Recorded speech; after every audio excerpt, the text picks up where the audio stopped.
Welcome to Volya Radio. Slava Ukraini.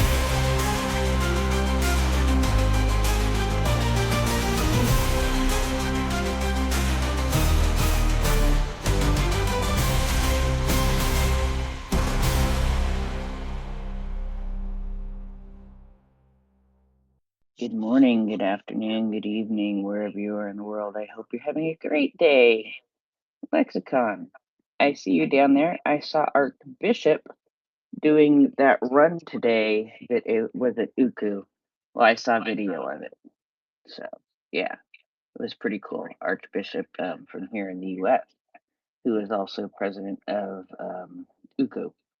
And he is currently now in Ukraine.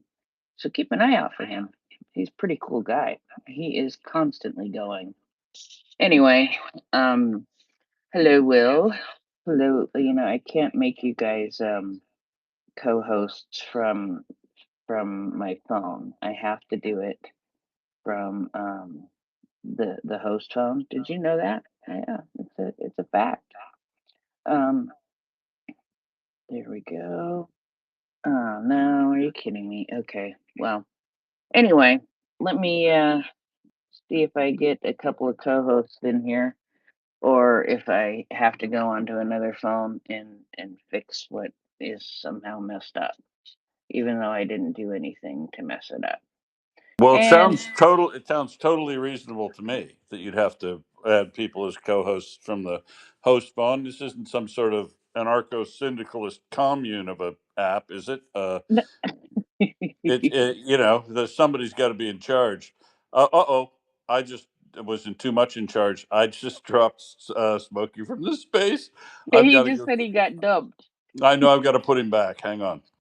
Okay, you put him back. Good gracious, we're a mess this morning. Let me see Oh, he here. left the space too. Now I can't find him. I got to find him and Aren't we a great crew? All right. Well, we are on a roll this morning or this evening, depending on where you are. Yeah, I don't see him. He'll come back. But that's pretty funny. That's pretty funny. And I only see one person there and no additional invite. So yeah. Um, all right, see if we can get started on a timestamp while we're waiting for Smokey to return, and then we'll get that all sorted out in addition. It is currently right. He should be joining us shortly. okay. It is currently Sunday, June 28th, 2026. Do you know what happened on June 28th, 1968? Will? 1968. Probably you were born. No, that was a week ago. Fair enough. Well, 30 years ago, they signed the new constitution of Ukraine. But I don't know Yeah. what happened. I don't know what happened in 1968. My parents brought me home from the adoption agency.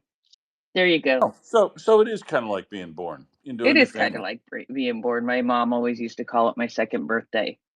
Yeah, it was exactly 1 week after I was born. They brought me home from the adoption agency. Hey, So, whatever gets you two presents. yeah, right? Yeah, right. All right. So let's go ahead and do this. Um, I already said the date. It is currently 6:04 a.m. in Boggy Bottom in the UK, and in Dick, which is just outside of Stuttgart, Germany, it is 7:04 a.m. In Ukraine, in Lviv, where the children's train is, it is currently 8:04 a.m. And it looks like they had like a big run there or walk or some kind of thing yesterday that looked pretty cool. I don't speak enough Ukrainian other than to know when they did the countdown for the race starts now. Anyway, in it is 1:04 p.m. in Useless Loop, Australia, and in Tokyo. Nope, not Tokyo. In Takeshita on Takeshita Street in Tokyo, Japan.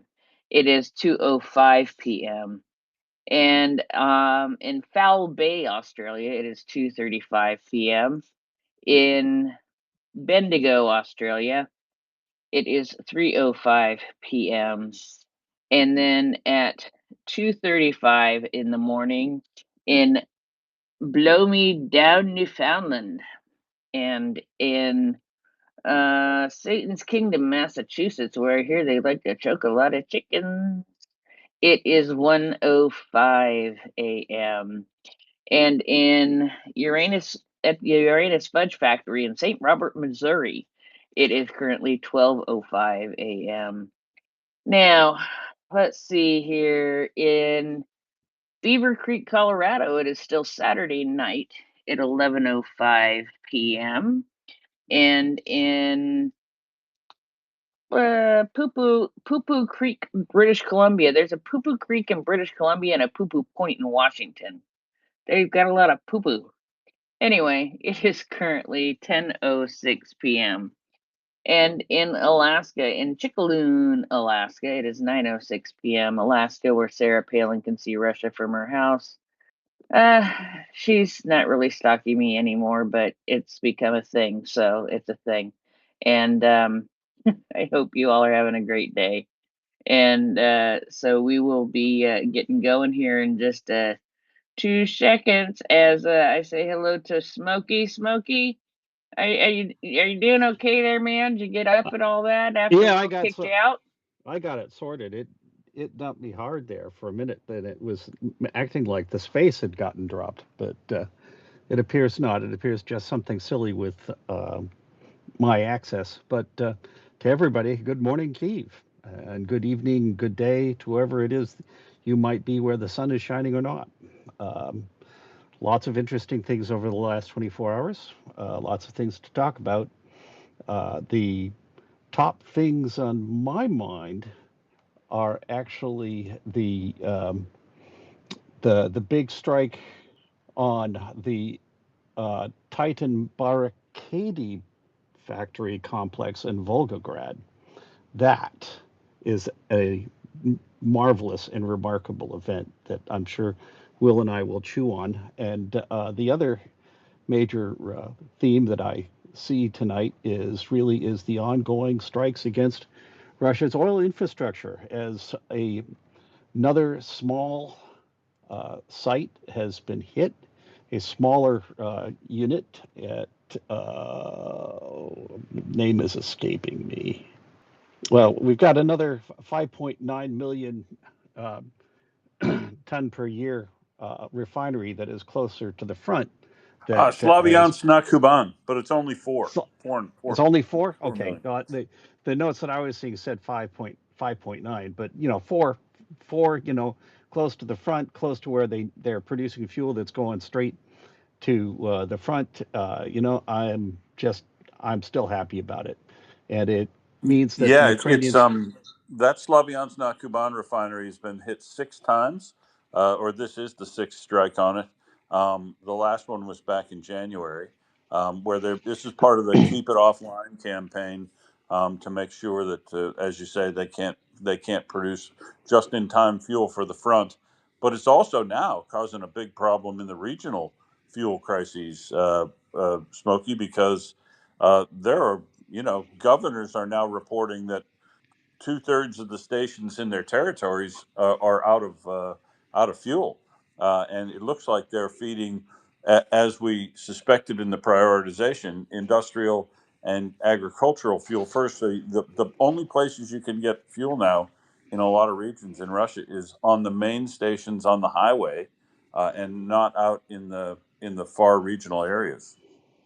Well, there's even complaints they're having problems with serious shortages in the Russian Far East, where they're getting kilometer long or multi-kilometer long lines for fuel out towards Yes, places out. So this is and the far-reaching. amazing the amazing thing about that to me is, I've seen video evidence, and heard reports of long lines in Khabarovsk Krai. Uh-huh. I've heard them in Irkutsk, uh, not yet Komsomolsk, but both of those places have their own refineries. Smokey, what are they doing with all their fuel? None of those have been hit with anything. Well, it's either that fuel's either going to China or it's getting shipped west, is what my guess is. Yeah, And the guy in Irkutsk, the regional council met and admitted in the testimony that their oil was being their fuel products were being shipped west to help the big cities on the Volga. yeah, so they're getting locked out because of the needs of the war effort, and as a consequence, their ability to contribute into the war effort is being pretty much knocked down to zero. So yeah, it'll be that. This also tells me that those long distance refineries probably are somewhere in the target cycle. They just haven't popped up quite yet. Uh, have we seen anything to indicate Well, whether an judging by Yaroslavl about an hour and a half ago, it looks like Russia is continuing on with the get them down and keep them down strategy because I've been reporting on hot or cold for a period, few weeks now, and Yaroslavl was down from being struck twice in May, the 26th of May being the last time, and then it was looked like it was coming up last week. The high pressure and low pressure flares looked like they had started up down and possibly the crude unit in the south of the refinery, but uh, none of the gasoline manufacturing stuff up in the northeast of the refinery. But they've made another trip there this morning, so they definitely don't want these refineries back up and running. And once they get them down, they watch them, and if they start to bring them back online, they hit them again. Yep. So yeah, we'll dive into that more in a second. I've got my usual summary. You have a list that you want to get started on, or do you No, do no. you want to? Let's use your list. I put my list essentially up in the nest in tweets that you'll probably cover anyway, and that's yeah. We'll just work that way like we normally do, and then I've got some disinformation up there, and of course the ads. Sounds good. Well, let's see. In terms of geopolitical news, the ahead of the NATO summit in Ankara next month, Zelensky has outlined Kyiv's core priorities: air defense, EU accession progress, energy resilience for the winter of 2026-27. It's nice that they're starting to plan around that now. So, hunch tells me that we're going to be seeing more renewables going up. We're going to probably see small scale wind as well as solar panels, and we're probably going to see a lot of diesel generators getting purchased and staged. Aside from Ukraine trying to do things to strengthen its grid and harden its thermal plants. Um, Yeah, and when we've talked about this before, I can't remember if it was you or one of the other co-hosts, but you wouldn't go out and buy individual generators that could run a building or two normally, but this is what some Lviv and Kyiv and other areas businesses have done over the past several years in order to make them run, and they tend to be good examples of how resilient society is in Ukraine. For yeah, instance, if you go to the Epic Burger in Lviv, which is very tasty, by the way, um, and they have their own craft beer.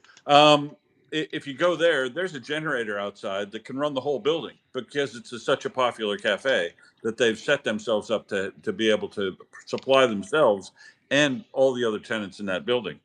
So it's an inefficient way to do it capital expense wise, I think, to build a whole bunch of small generators, and it's probably also inefficient in fuel expense. But once you've gone to do it because you're at war, getting those together and networking those together so that they provide dispatchable power, uh, along with a bunch of solar and wind and other stuff they can do as they transition, is probably they might not have to build any massive big power plants, thermal power plants.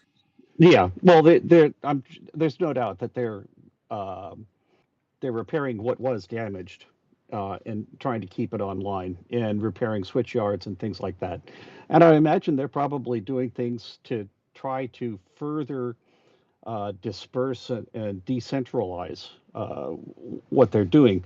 And the thing is that you can also be more conscious about your use of power to actually do things so that you use less. Like you don't need to have um, yeah, all the lights on or fill in Yeah, the the blank. Russians are certainly learning that in Crimea, aren't they? Yes, and I Charge your imagine power banks when the power's up, folks.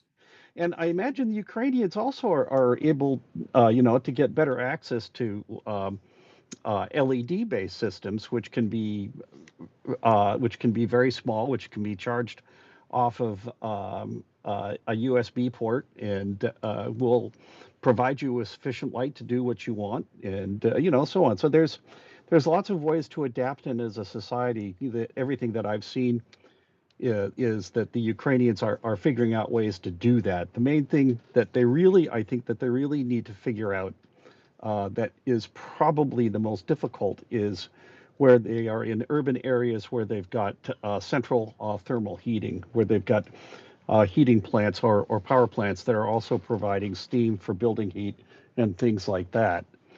So trying to Wouldn't sort they that be out. wouldn't they be better potentially? I mean, given that they're still at war, if the government had some money and wanted to put some money into direct action to help people get over the heat plant loss in separate from the electrical supply issues in areas that were going to get struck by bombs and things, wouldn't they actually be better? And couldn't they more quickly start doing better insulation of homes and Yes, apartment buildings? yeah, that's actually and that's actually a, a good strategy. And if you are in Ukraine, thinking about ways that you can actually add additional internal insulation, even if you're in an apartment building. And there's relatively simple things like just simply your major source of heat loss is going to be out of windows. So if you can just simply put like 20 mil clear plastic across your windows in one form or another, or even just simply. Assist with ballistics problems too. Yes, well, in that case, what you do is you look about to getting some quilted cloth and Or stuff like some that. Kevlar netting with some plastic film on top of it. Yeah, well, that's like the top end, but frankly, to deal with flying glass, just simply just cotton quilted cotton fabric. Uh, True, but you know, you, but the real thing you were talking about is the plastic film that lets light through and makes a dead airspace so that it's a bad conductor of heat, right? yep. And the other thing also that you can do is on exterior walls, you can actually hang cloth, and even just simply something as simple as like just simply a couple of linen sheets or anything else like that. Anything which creates a partial stable airspace where you do not have circulation that prevents circulatory cooling. Yeah, convective heat loss. Yeah, convective heat loss.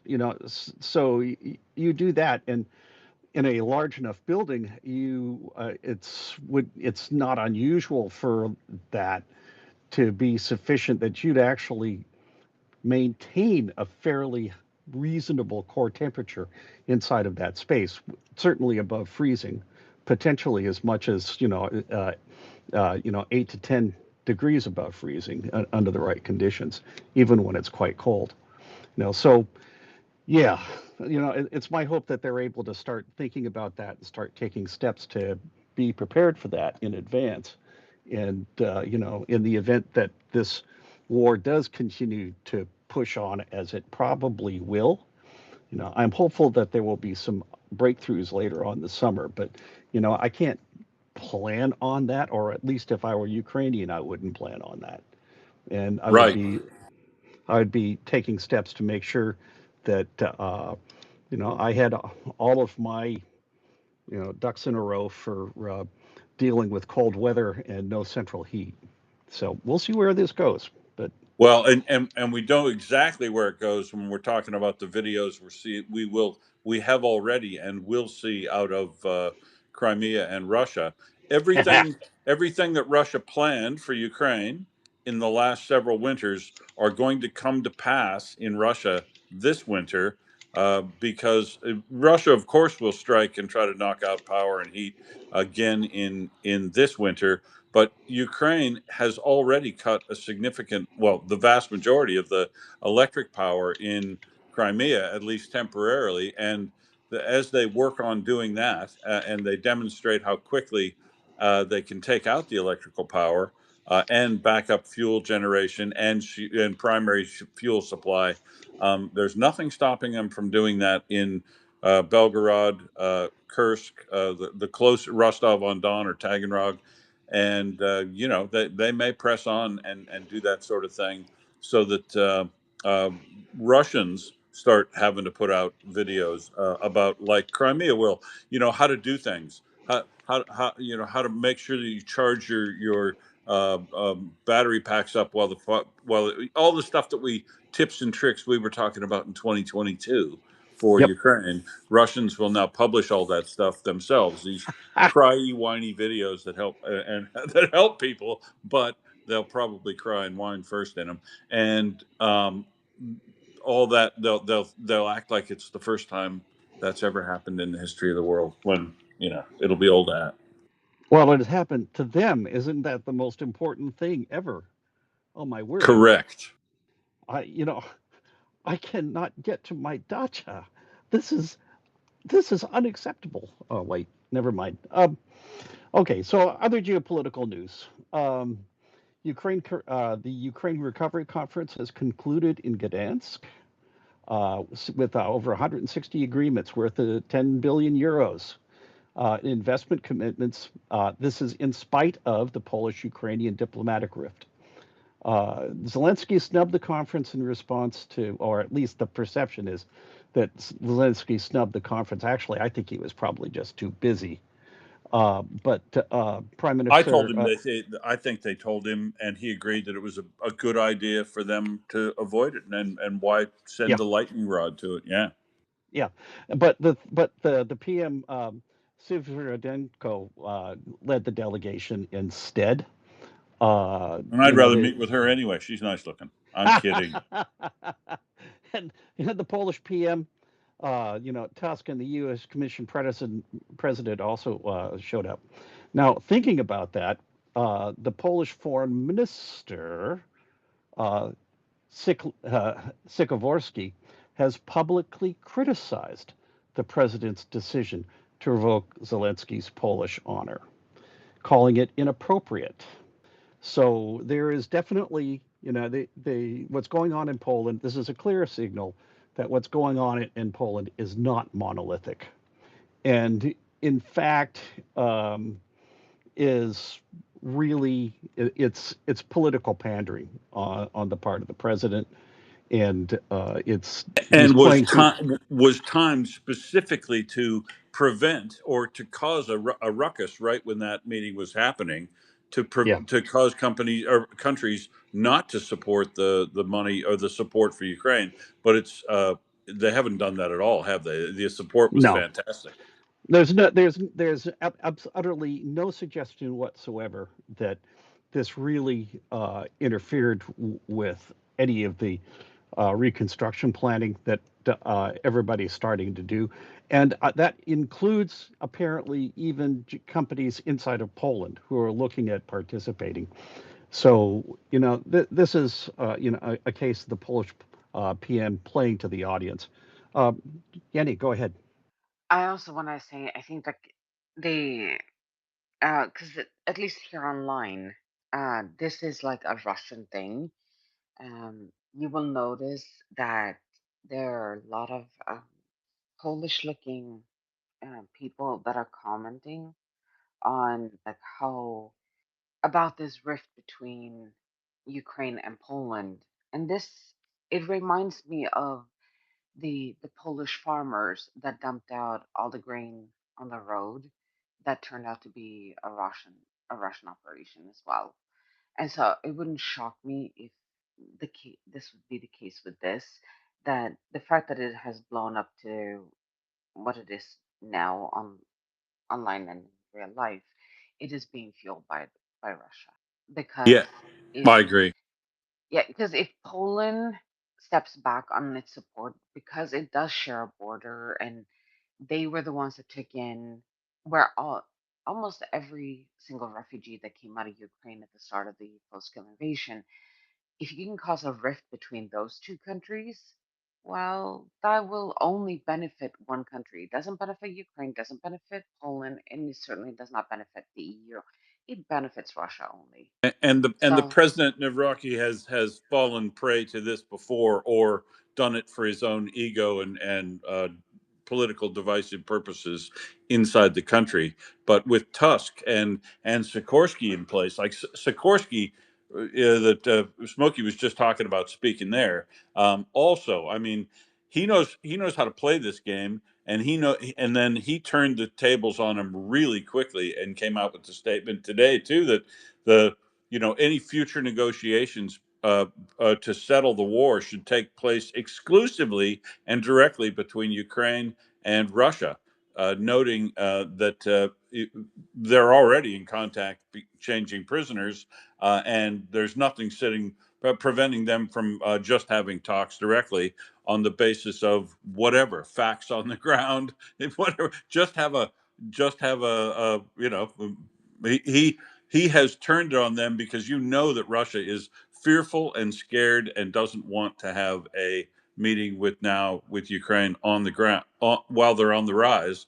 And there's no way Putin psychologically will ever meet with Zelensky. So it's always good when people like Sikorsky return us to the negotiations that ought to be happening are between Ukraine and Russia, and they ought to be happening today. Why doesn't Russia agree to an unconditional ceasefire and come to some meetings, or do phone calls, do whatever? Don't turn it into a public show. Let's just do it in private after a ceasefire. I think it's diplomatically pretty brilliant, Jenny. I agree. And I'm glad that at least, there's one leader that is calling out Russia's bullshit. And I'm not surprised that it was a Polish person. My guess would have been Poland or Finland. I Alexander. don't know. The Estonian dude really ripped one yesterday. Did you see his statement that No. Zelensky will achieve regime change in Russia before Trump achieves regime change in Iran? That's fucking gold right there. That is cold. Wow. Okay, it's really, and I've said this so many times before that you can see, and this is why I think it's a Russian op in Poland, is because you can see the support among the people. Like the the strongest support for Ukraine is right along the border, and then as you move further and further away from the Russian border, from Russia, the weaker the support gets. It's not 100%, but there is like a correlation because they don't feel as threatened in Finland and in Sweden and in the Baltics. And I just want to say, I've heard people refer to them as the Balkans. It and the and Balkans, Russian. That's funny. And Russian infiltration influence works better in places where people don't actually know the polls they're trying to uh, oppose. yeah, The Ukrainians they're trying to oppose. yeah. I, to be fair, I I knew where Ukraine was on the map because I'm not a complete idiot. And I remember thinking it was odd that there wasn't a bigger reaction when the little green men took Crimea. And but then I went back to chasing my kids who, seem sometimes to be have been brought up in a zoo or something. But I remember thinking how odd it was that, but under no circumstances did I go like, oh, but they're pretty much the same people, so who cares? That didn't enter my mind back in 2014. But there seems to be it's just weird, like, and I'm thinking specifically about like Spain, for example, who is not that strong in their support. And when you compare it to the Baltics or the Nordics or Poland, because the support is there, but and you also see that there are a lot more trying to cause a rift. in our countries compared to in Spain, because they're so far away that they don't think that they can be touched, and frankly they think more about everyday stuff in those countries. um, I do I did like what the Swedish PM said when Zelensky was here, and one of the journalist was asked him, "Are you afraid? Do you think that there will be a retaliation from Russia by Sweden sending Gripen to Ukraine? And are you afraid?" And he kind of smiled and said, "I'm counting on there being a reaction. And no, we're not afraid." I like that part. And I wish that Poland they should recognize this for what it is, and not pay any attention. Don't feed the beast. Anyways, thank you, and fuck Russia. Thanks, Jenny. Yeah, totally, totally. Don't feed the beast. Lexi, go ahead. Yeah, well, the trouble in Poland is that Narowski's got his elections to look forward to. Still never have looked up the date, but it's in the next year. And so he's not going to stop for some other reason. He's full pin MAGA, Trump line, and he knows he's doing it the same way because he can create anger, rage, and that's what gets clicks, and that's what gets votes out of a sort of MAGA type core that he's probably can count on there. In local news, our professor, Polish historian Professor Kazimierz Wojcicki, who I met here last year because he was polishing his Ukrainian skills, and he's been teaching a couple of courses here at the university in here in Lviv about Polish, European, Ukrainian, Russian relations, and the I'm afraid that. Narodsky's got some kind of some part of the government has got a hold, of course, on TVP, which is probably financed largely by them. It's the public broadcaster. So they had Professor Kaj, as we affectionately call him. They had Kaj on, and they did an extensive interview with him, and he explained that Poles need to understand their history better and Ukrainian history. That AK, which was the freed Poland resistance here, supported by the Allies, and UPA were allied themselves in many cases, that they were similar fighters for their nation above all, and so that these ills and these massacres, these tragedies occurred, but at the same time they need to understand who exactly these people were and what were the times and so on. I have not been able to see the interview, but I heard it was very good. And I ran into Professor Hitzak the other day and said, "Well, our Professor Kaj is doing well." He said, "Yeah, he's a star. He's got over 1 million views." So, however, TVP has been told not to interview him anymore or interview anybody like him, and to shut him down. But I see that there have been a number of, anyway, I've seen a few good commentator polls who have very good understanding, speaking here and there, but it's here. Just so that's good. There are lots of people who would fight back, but I think that Narodsky's got reasons for his madness, and he's going to keep it up until those elections take place, if not beyond, if he should win. I have a hunch that I think it's quite possible that he might be overplaying his hand. Um, And I think also that the coming fall election in the U.S. may have an influence on things, because if things play out as we expect, uh, Trump's degree of freedom and power is going to be significantly curtailed, and I think that will actually play out internationally as well. And some of that I think is actually informing some of the changes that So, he's making now. so are you suggesting that the Democrats might win the House, and they along with some Republicans who don't actually like Trump, might actually reach down and grab some sack and cut off supply for every lame brain idea he comes up with? Bet on it. And there's actually even a very good chance at this point, with the way the polls are running, that the Democrats could probably take back the Senate, which was not something that we were thinking about even just a couple of months ago. Well, I mean, So that would be beautiful, but brutal. I mean, the obviously the Speaker of the House is saying that. So I hate to diverge into this, but the Speaker of the House is saying, of course, that how essential it is. Otherwise, every committee in the House and Senate will be an investigative committee, and they'll all be going after the illegal abuses. To which I say, actually, that is what's required in America, frankly. Probably 6 months to a year of that, even though it will seem very counterproductive at the time when people are in pain. I think there's definitely some cathartic work to be done there. fancy that.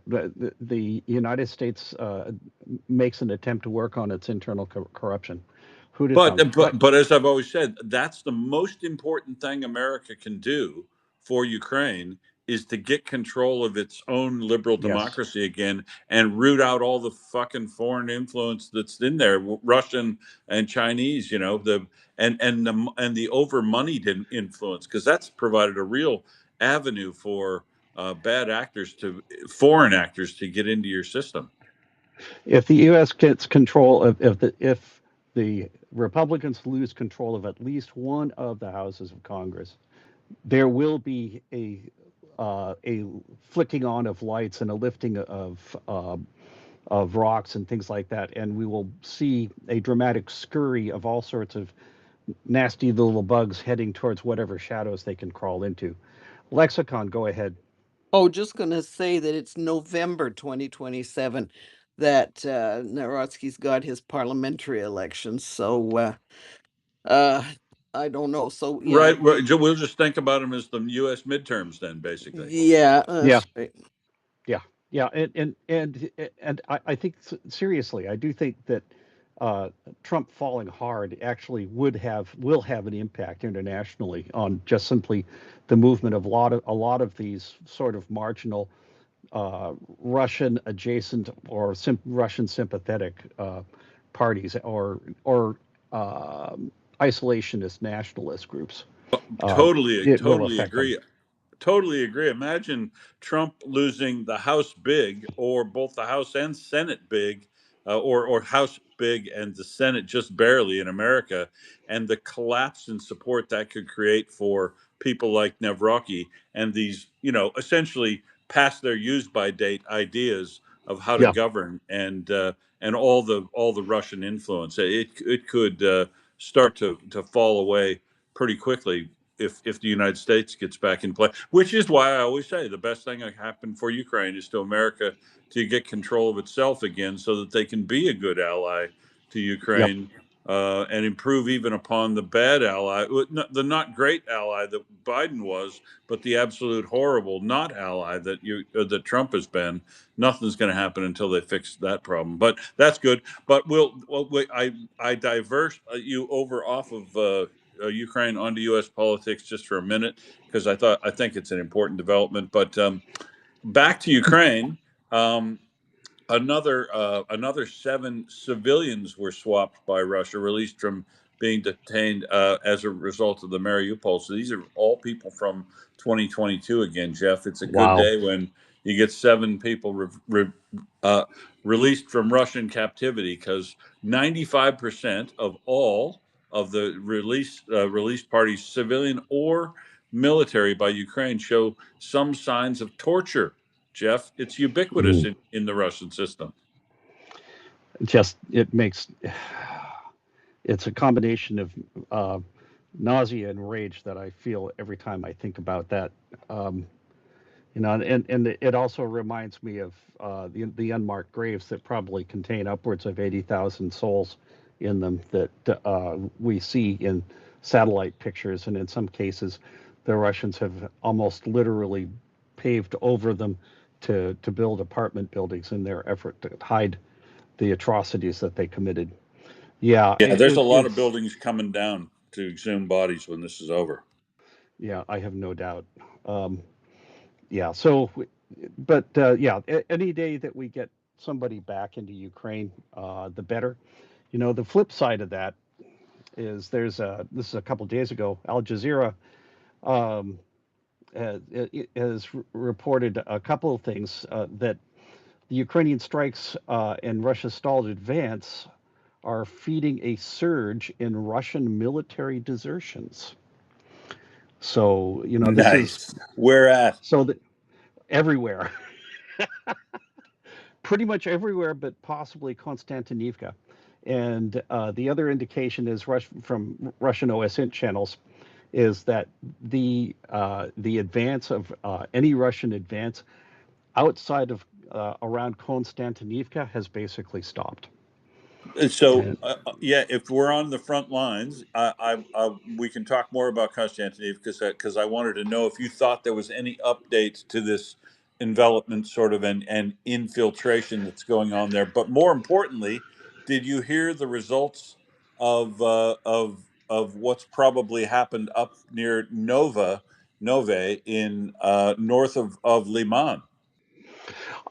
I recall saying I haven't looked too carefully at that. I've been looking more at the south, There's but I chitter chatter do. all week, none of which I've put any stock in, but it appears that it might be true that Russia made a big advance across a whole bunch of farmers' fields up there. It'd be like, Yeah. well, this would be like trying to move through the Bocage in France in 1944, frankly.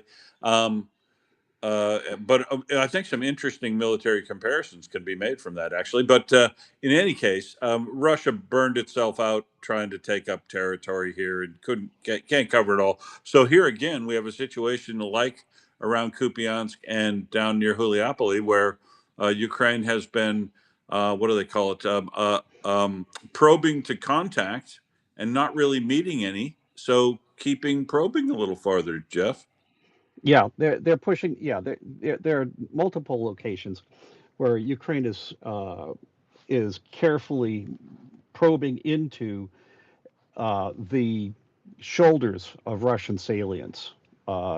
Whether it's north. I recall seeing something specifically about Liman about numerous probes on the northwest side of Russian advances, where they appear to be cutting into and coming close to reaching ground lines of communication that are feeding the advance, particularly, I think, if I recall, on the southern branch of the attempted encirclement of Liman.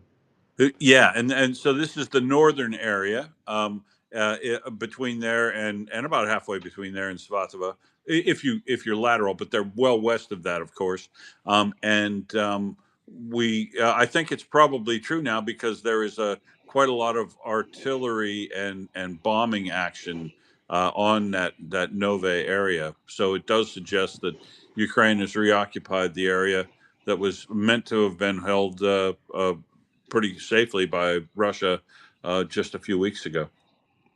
Yeah. So the upshot is that the, this is absolutely well. The thing is that we already knew that the Russian offensives were in the process of culminating. Um, even if they'd been retaining supply, just simply because of a combination of manpower and exhaustion.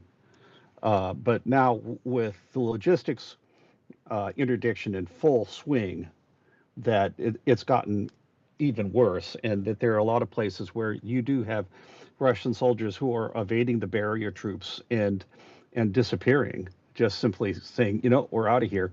And the thing is, in summer weather, in warm weather, they're going to be much better off, much better able to get away with that.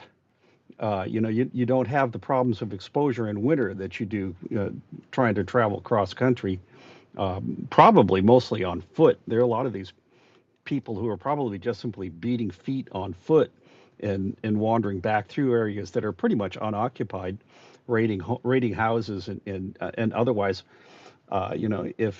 If they run into anybody, basically faking it until they can get loose, or potentially even just simply finding ways to bribe people to just simply let them through and let them go someplace else. So, how successful they're going to be generally, I don't know, but this definitely means that there are that Russia has having a problem not just with keeping the taps going and feeding their meat waves.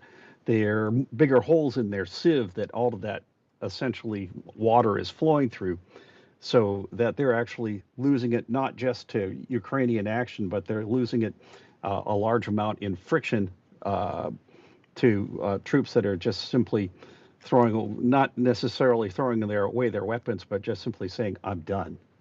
And considering that, I don't blame them. And you know, transition from that into the whole Lunan soldier mutiny video, that process. Well, he's vanished, Yeah, and you knew this was going to happen, right? We said, I think, oh yeah, I said this immediately that this guy is going to disappear in the FSB. We'll have yep. him almost immediately. Can you believe the idiot returned home to Moscow, where his wife reports that their property's already been searched, and he has just not appeared anyplace after showing up in Moscow, and I assume saying hello to his lovely wife. But after that, he went out to get a pack of smokes and never came home. There's no surprise there to me whatsoever. Now, here's the thing: is that the way that he framed the video is that he was supposed to be a dead man switch in a way, in that if he vanished, he was saying that other things will happen. So I guess we're now at a point where we're going to get to see whether or not, quote, other things will happen, close quote, That's because right, and we've also seen after he made that video saying that he was just the reporter. We have seen multiple other videos where people have piled on and mentioned his video also, and his got it got like 5 million views on Telegram. try So try 11. okay, so yeah, I mean, it was still going up all the time, and the other people that have said. But note, Jeff, I think we talked about this when it first happened. Note that the complaints that they're making are all exactly like Prigozhin's about the Yeah. conditions of soldiers and failure to supply and the lies they get told, but none of them saying that this war is invalid. We should stop it and come get out of Ukraine. They're only talking about mutiny because on their own venal self-interest, like all the people complaining about petrol being out and whatever cry whiny videos, anything Putin says, anything Lavrov says, it's all about their own venal self-interest. There's nothing altruistic in any of these anti-war or bad situation complaints to me that I see yet. I've got a couple of additional theories on that. For certain, there's a lot of venal self-interest, but I think also there's a certain amount of that you can speak out about conditions, you can speak out about training and stuff like that. But if you speak out about how valid the war is, that I think is actually a faster and quicker ramp to vanishing into uh, FSB FSB hands and just Yeah, simply totally agree. disappearing.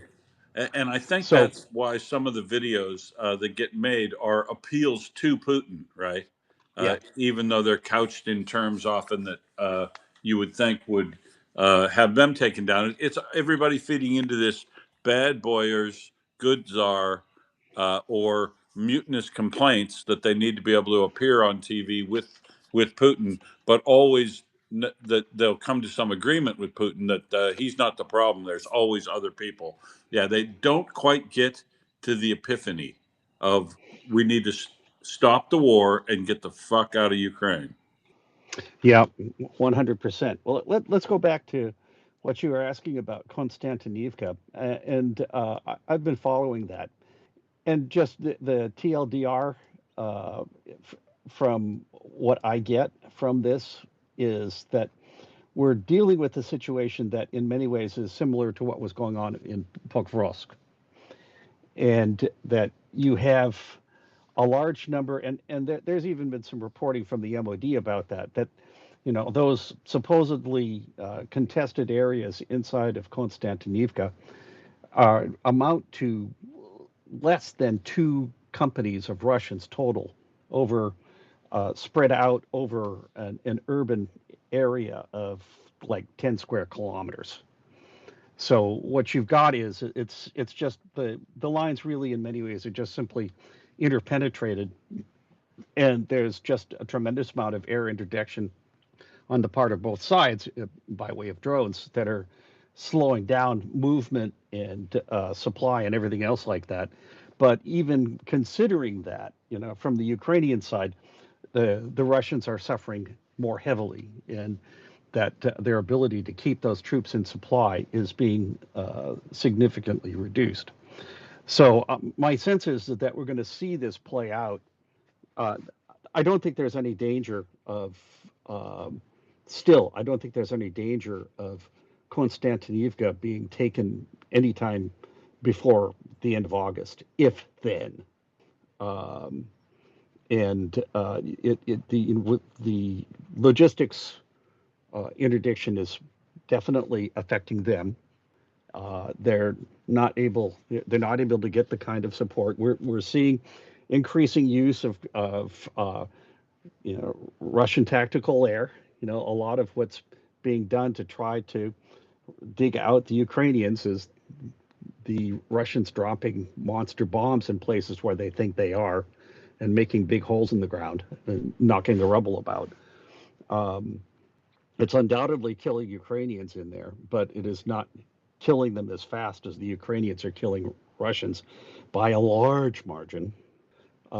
And we will see it kind of evolve where at some point the MOD will probably decide to pull the Ukrainians out of that space just simply because it's too much of a pain in the ass to try to support them there. And once they pull them out, they will probably just continue pounding the crap out of it as the Russians move into it, exactly the same way they have in Pokrovsk and Mirnovad. And you will see, like in those places, even with something like 10 Russian brigades stacked up trying to push, you are going to see it stall just exactly the same way as it is elsewhere in the front. So I don't see the Russians being able to make any serious progress out of Konstantinivka, in particularly as innervated as they are now.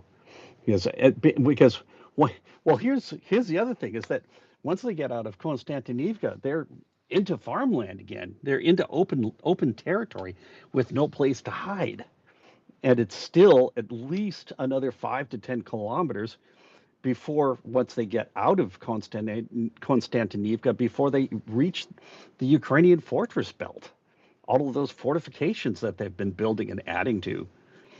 So they will they won't be able to get anywhere. And once they get to that line, they will hammer away at it and they will break their teeth on it. And this is And assuming that they reach it. right, and I mean, I think thinking back that the common wisdom looking back is that Russia finally occupied Pokrovsk last July. Is that right? And so we're coming up on a year, and they haven't really gone anywhere out of Pokrovsk, Well, uh, and and you can't expect any better than that in Kostiantynivka, even if they take it, and it might be significantly worse. Ukraine yeah, still owns the high ground north and east of there, and can do what's called plunging fire on anything they observe yeah. down in that town. Well, they were still fighting in and around Pokrovsk, in midwinter this Yeah, year. the main roads trying to get up northwest of there that they've been and Dobropilia, they keep trying to push forward, but they're really not in kilometers going anywhere. No, they well they've gotten pushed back a couple of times And when so they've tried to push that's up my that way. that's my point. The pattern here is even when they take a city, they then have to regroup from that point, and it takes them about a year to get moving out of those places that they do end up taking with any sort of well, if with any sort of actual movement, and that's if they do take Kostiantynivka, which isn't even guaranteed at this point. I think we were, if you compare it to Pokrovsk, this infiltration tactic, it took like 3.5, 4 more months once Russia was found to periodically have people make it up into the center of the city 3 or 4 months before they took it was before July, I guess that what I'll say, and then they got to rest and regroup. And if they try that in Kostiantynivka, they're going to get the shit artied out of them from high ground north and east of them, aren't they? Yeah, definitely. It's not going to go anywhere. Now, let's switch back over to what's happening in the South, and I think this is going to become increasingly important. Um, that there hasn't been several days ago, I reported that there were, or the MOD reported that there were actually no assaults by the Russians along the southern front, and that's basically from Kamyansky to Huliapol. So that really hasn't changed, and the Ukrainians are solidly south of Stepnohirsk. They are pushing. They have pushed the Russians out of Primorsky, and they are currently right now, and this is, I'm looking at two maps right now, or three maps. I'm looking at the live UA map and the UA control map, as well as what Rybar did, Oh, which don't forget to mention your friends at Rybar blocked you. That is a yes, badge in your yes, honor. But yeah, your friends at Rybar, before they blocked you, were not talking very favorably about conditions in Kamyansky either, were they? no, they were not. That it's actually right now. It's that what they're expecting is they're looking at the Ukrainians actually doing a pincher of the main uh, urban core of Kamyansky right now, Well, I and don't know they've what you said to them either, but I think it was a truth bomb that they didn't uh, like in it's response to on some of yeah that shit they posted. it's undoubtedly a truth bomb. That and also subtle insults. It's I try to go for subtle rather than Well, you can be too subtle though, because I've been trying to get Dmitriev did block me when I went real puerile on him, but ah Medvedev simply won't do it. And I do a lot of research on Medvedev, right? I know his quirks, I know his tennis shoes, and I try to insult him in ways that would really get under his skin, and he still won't block me. oh man. Well, keep up the good work. You'll get it at some point. I still am mystified that they decided that I was worth blocking. But anyway, we digress. The main thing is that the Ukrainians have absolutely pushed the Russians completely out of Primorsky and Stepnohursk, and that they are in the process of isolating the Russians from along that part of the shoreline that runs to the northwest from Kamyansky up to where they still hold positions in Plavny.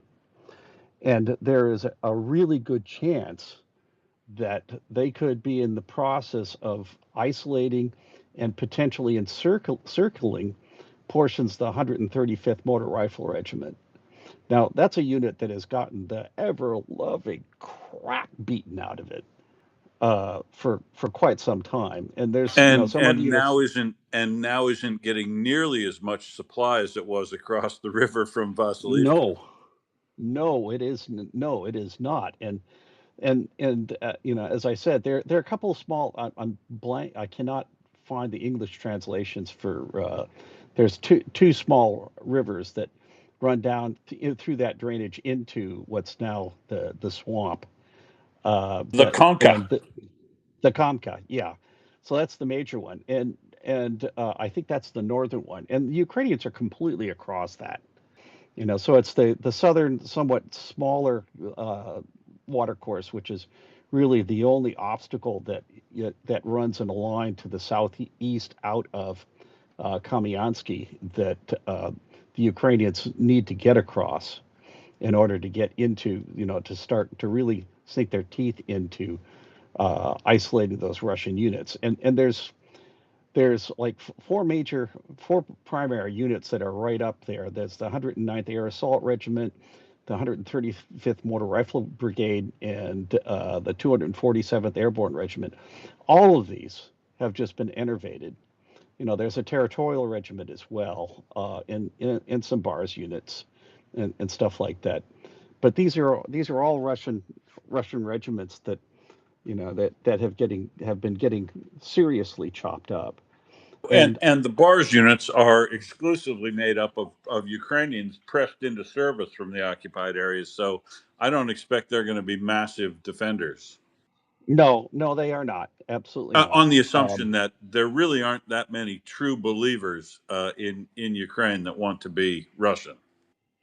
Well, they're mostly, I think, at this point, all collectively figuring out how to hang on to their skins. Now, here's the other thing, and this is also something that I've seen reported. You've got a couple of UAV battalions, the 24th and 25th Russian UAV battalions that have been tossed into the mix here. And they are complaining about two things. They are complaining that they are not getting drones, and they are complaining that they're not getting enough fuel. So that for their drones, which are, that are not, one way, the drones that they're trying to, their recon drones and things like that they're having trouble keeping them in the air because they simply cannot either get fuel for them or charge them properly.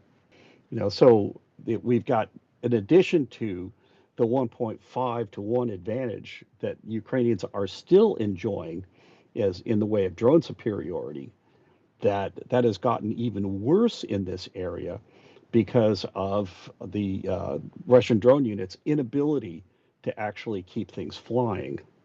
Well, So everything runs on electricity. Generator electricity at the front, whether it's your radios, your drones, your uh, comms equipment, your computer, everything. You'd have to, and if you're running out of fuel for your generators, it's going to cause you a lot of cascading problems, including less drone flights. yeah, and this is all of this is sitting across from the Ukrainian 17th Army Corps. And, in that, as part of that, you've got the 118th Mechanized Brigade, the 65th Mechanized Brigade, the 128th Heavy Mechanized Brigade, a Territorial Defense Brigade, and a whole bunch of independent, battalions, like the Brotherhood, Battalion, the Stugna Battalion, the Arata 8th Battalion. So you've got these small, the 128th Mountain Assault Brigade.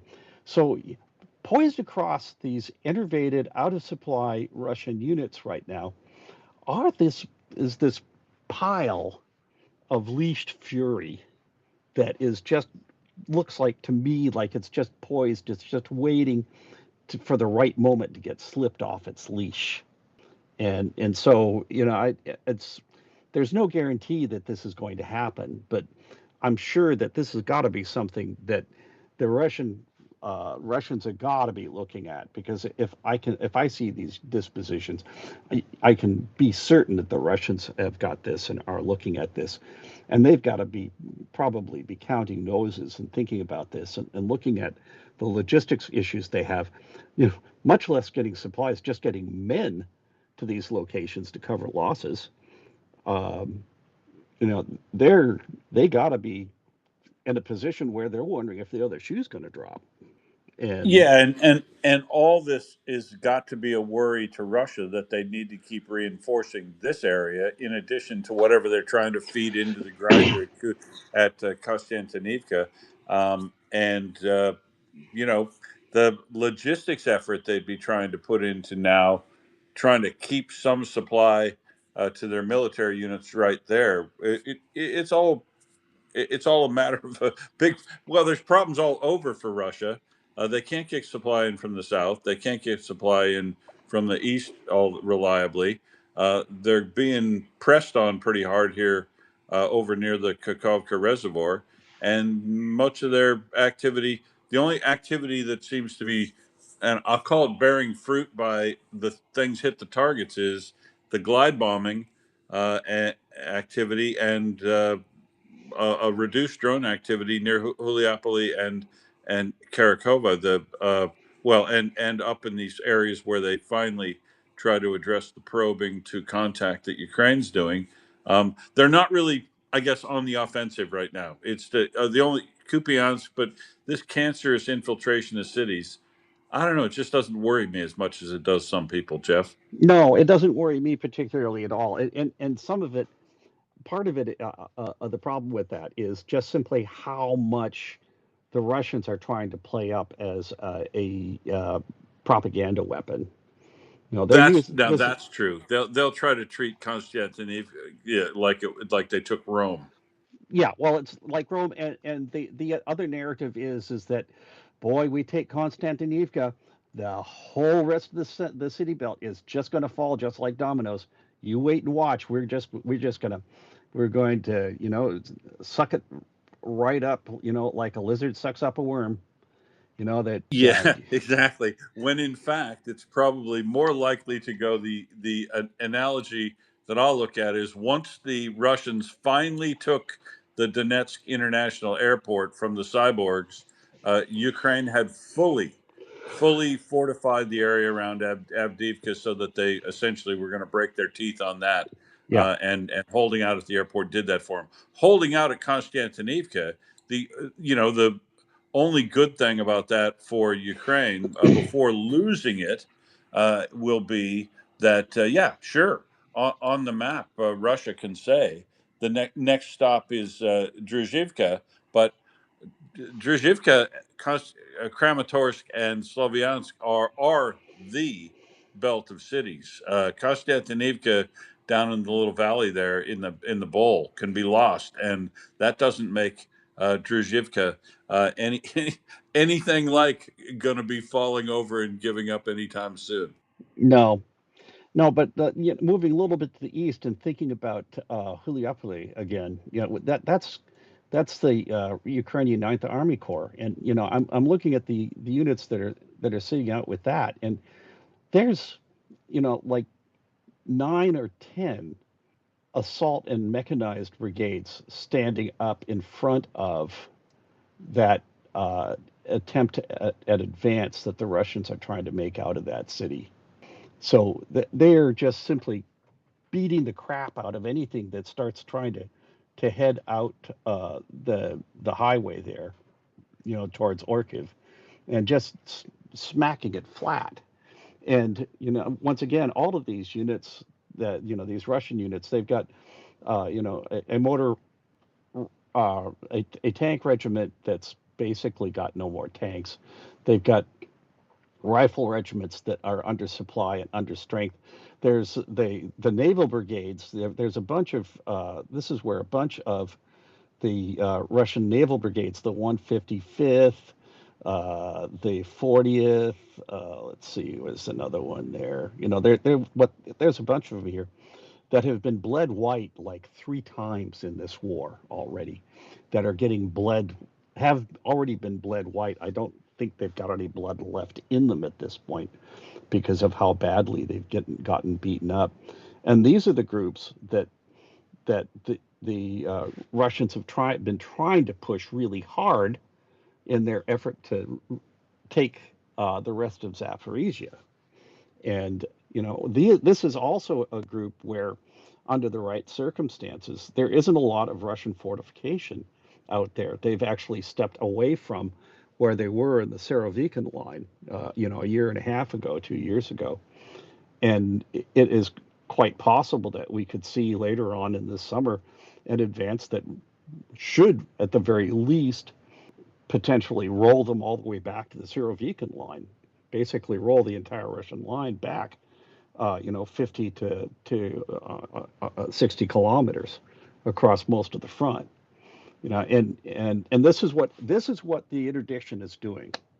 They that I haven't heard about anything about reduced drone capability about with the Russian drone units in this particular area of operation.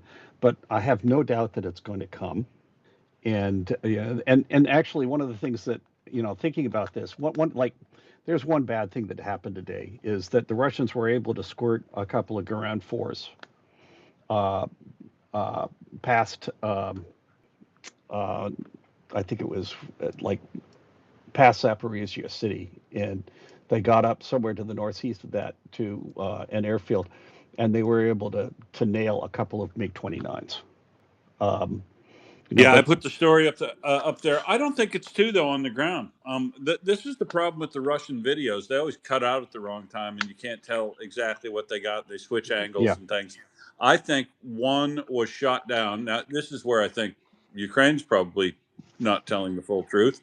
They claimed a mechanical. I think they probably had a shoot down in over Poltava, but the pilot got out alive, good. and the one on the ground in near Mykolaiv, the Air Force airport, the air base down there. Man, that just looks like a total fuck up, a screw up. Yeah, Who would leave something tied to a trolley there for that long a a jetway before takeoff, or maybe it was a mechanical that's got delayed. Maybe the top pilot was something. taking a crap, whatever. But Well, yeah, they lost two MiG-29s yesterday, and there's no sugarcoating it. well. Here's the thing, though, is what got them was Garon force. So these were not typical Russian FPV drones. These were fairly big, hefty drones, and those the shoot down. Actually, this might be a case where the shoot down might have been a Garon 4 carrying an R-37 missile. That might be the case in this particular point, but the point that I'm making here is where those Garan 4s came from is probably like 150 or 200 kilometers behind the front. This did not come from the front lines or even close to it. No, they would have flown them out of Yezhk or maybe down southern, the air base over by Fedosia, uh, Yep, one of those yep, places. yep, yep. So um, so there, what we're talking about is this is another layer that we're looking at, and we've talked about how taking out bridges and taking out supply points and things like that increases your round trip, increases the wear and tear on your infrastructure and stuff like that, and how some of it pushing the air envelope back. This is a case where the Ukrainians are now pushing the Russian drone envelope back. So that, and they're actually having to use larger, more expensive drones to try to hold the line the way that they used to be doing with the smaller drones up front. They Yeah. they aren't getting, I'm sure, they are simply not getting as many fiber optic drones as they had been. No, And but you're that's right. You're right. They are starting to use more military drones, Gerbers and Garan type things, twos, and the jet powered ones in more military roles, which is a yep. little disturbing. But R- Russia's Russia's planned campaign here. I'll go again to Rybar. That they're doing what I've been doing for 3 4 years, pointing out all the oil depots they can take out. Um, but the plan that they've put together for Russia to do the same thing to Ukraine isn't going to work as quickly nor be as effective as Ukraine's. So please proceed. But they are attempting to adapt and learn a little bit and start to use their military drones in military fashion to take out targets, which is why we see when Mockers reports the numbers, she doesn't ever really focus on the tactical UAVs or the Stratcom report where they talk about tactical and cruise missile type drones, large drones and cruise missiles that they take out at or near the front lines, because sometimes Russia is using those more frequently, as you say, to replace the fact that they don't have nearly as many fiber optic drones to be able to use anymore. Well, those drones that they're using, in military fashion is Russia doesn't produce as many of those larger drones as they do the small ones, just flat out. So these are some of these drones that they're using are pretty much coming out of the same pool that they've been doing to generate their big strategic attacks that they've been doing at night. And so, judging from the numbers and how they flow, our estimates of their production is that the Russians are producing less than a thousand of these a day, probably less than 500, possibly as few as 250. So, and you compare that with the Ukrainians sending literal clouds of hornets or the equivalent, these smaller autonomous drones with like 5 to 10 kilogram warheads that are busting up trucks and everything else deep in the rear. And they're just getting overwhelmed. And the thing is also is that because of this asymmetry, the places where they're launching those larger drones, those are under threat. And the Ukrainians have actually been hitting them, not recently, but a couple of weeks ago. You recall that the Ukrainians chewed up Saki pretty hard and blew up a whole bunch of Shahed launchers. They did. So And speaking of Saki, overnight it was Saki power plant that it was the term yep, to get apparently about 7 explosions heard near there by ground observers. And obviously shows up on firms, and that's a 150 megawatt old gas-fired power plant from the 1950s, one of the original Soviet ones. But you that would basically be a backup these days, but it's a very important part of the dispatchable power now, Jeff, with the Balaclava and Tavrizhskaya power plants coming under attack. Those yeah, 450, 60 megawatt ones, this 149 megawatt power plant becomes one of the next largest ones there. yep.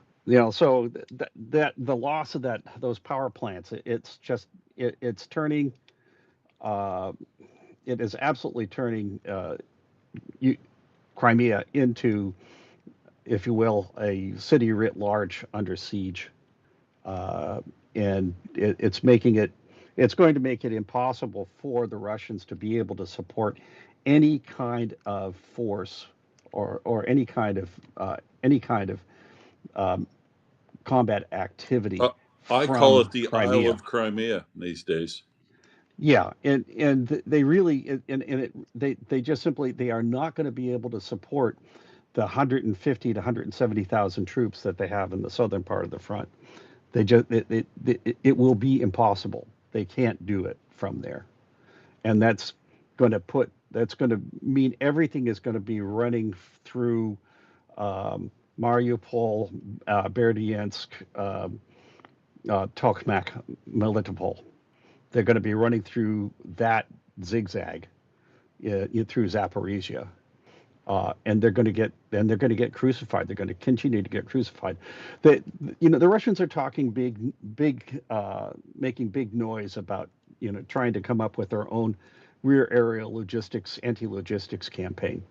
But the truth of the matter is that they've actually already been trying to do that for years, and they haven't succeeded.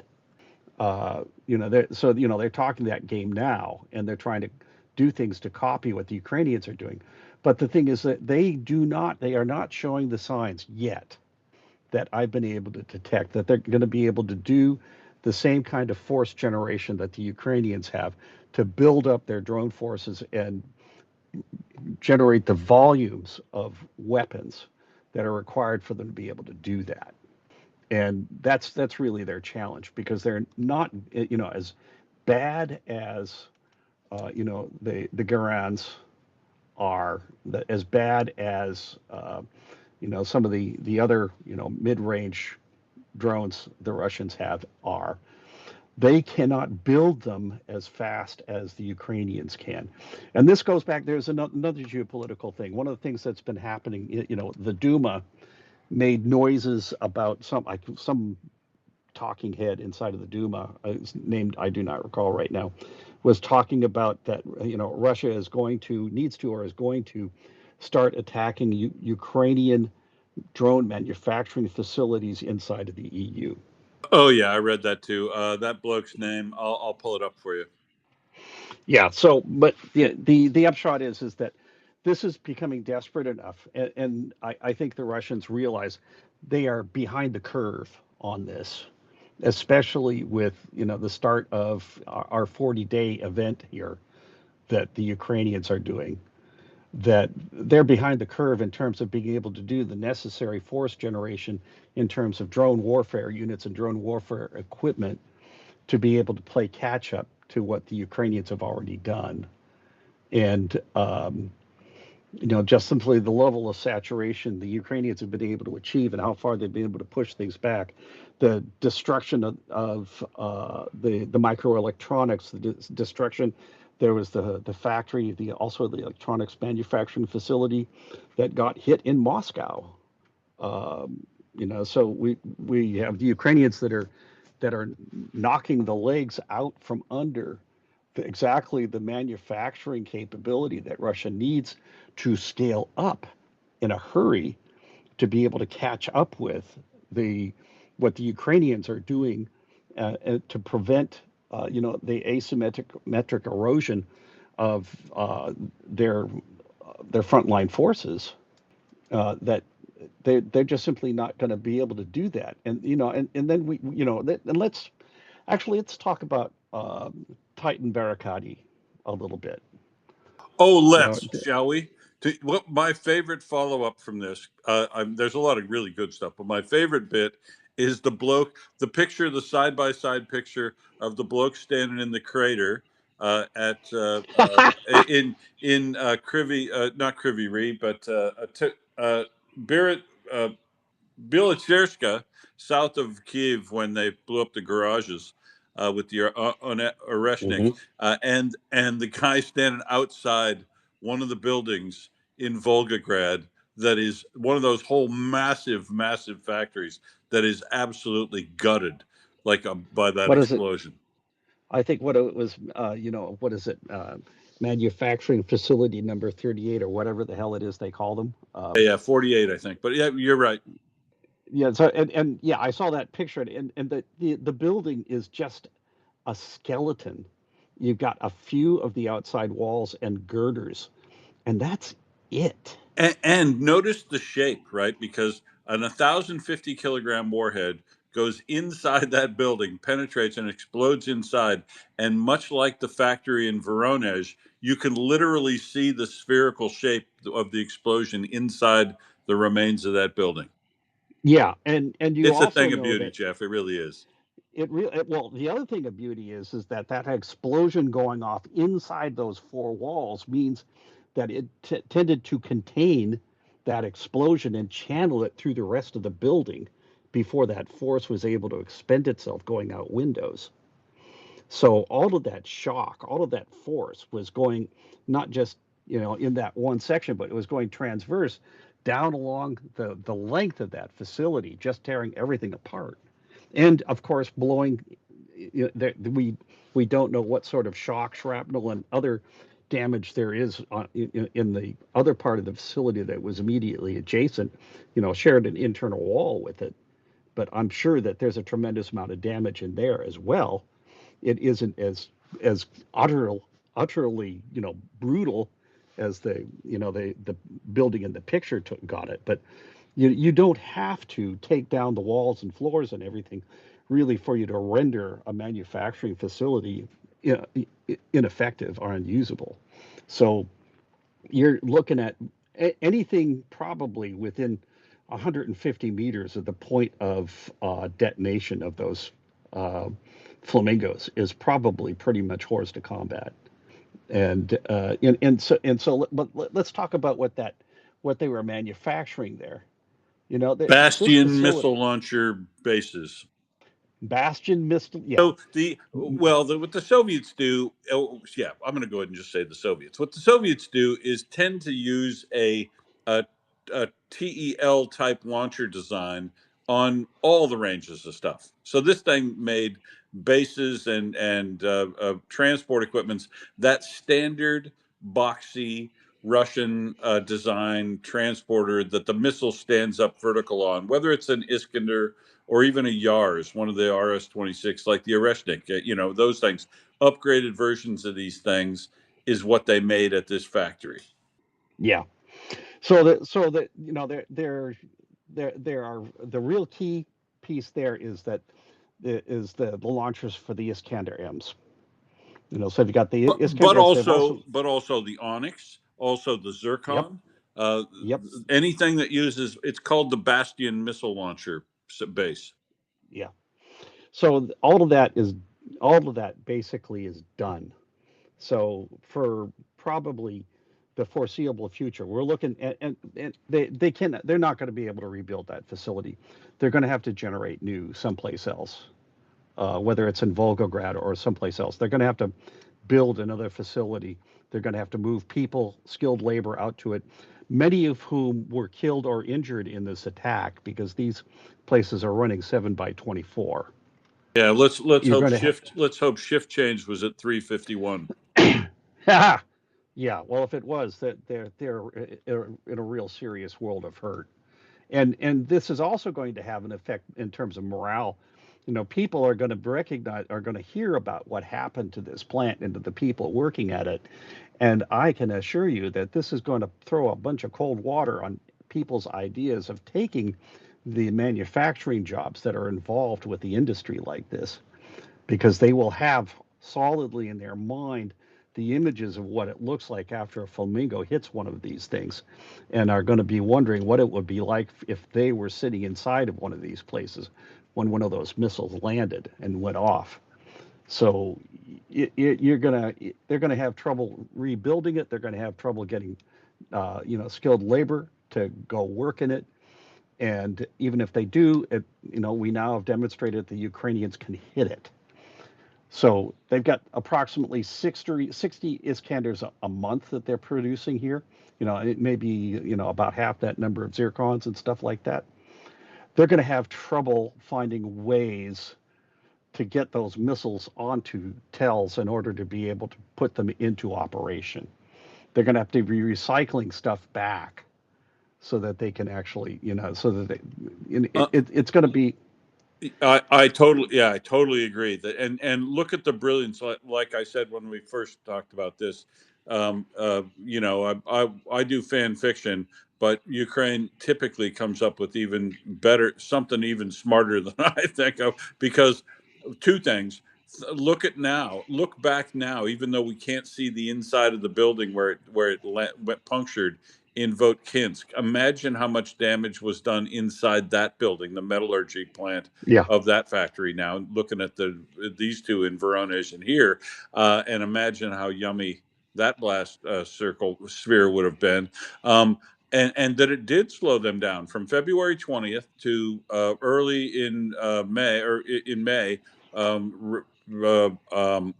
Zircon, sorry, Kinzhal and Iskander M missile launches were lower in toward Ukraine, and this one, these Bastion, going after this is the equivalent of going after that factory, or as I wanted to see them do, flamingos to the Yelabuga factory. But and they're not far from that Yelabuga factory, Jeff, because note that the path that these flamingos always take, they get on the Volga and then the Kawa River, the Kama River, and they go right up the valley of the river to keep below radar profile at 100 meters above the ground. Yeah.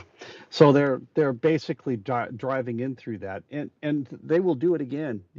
My sense is that Ukraine is going to start on a path of methodically disassembling all the manufacturing there is around Volgograd and further up the river. Now, here's the other thing. Also, this is important as well, even though it's not as important as it was. The other key facility there that was hit was the 152 millimeter barrel manufacturing that is being done. It's primarily for the Mista 152 millimeter self-propelled guns.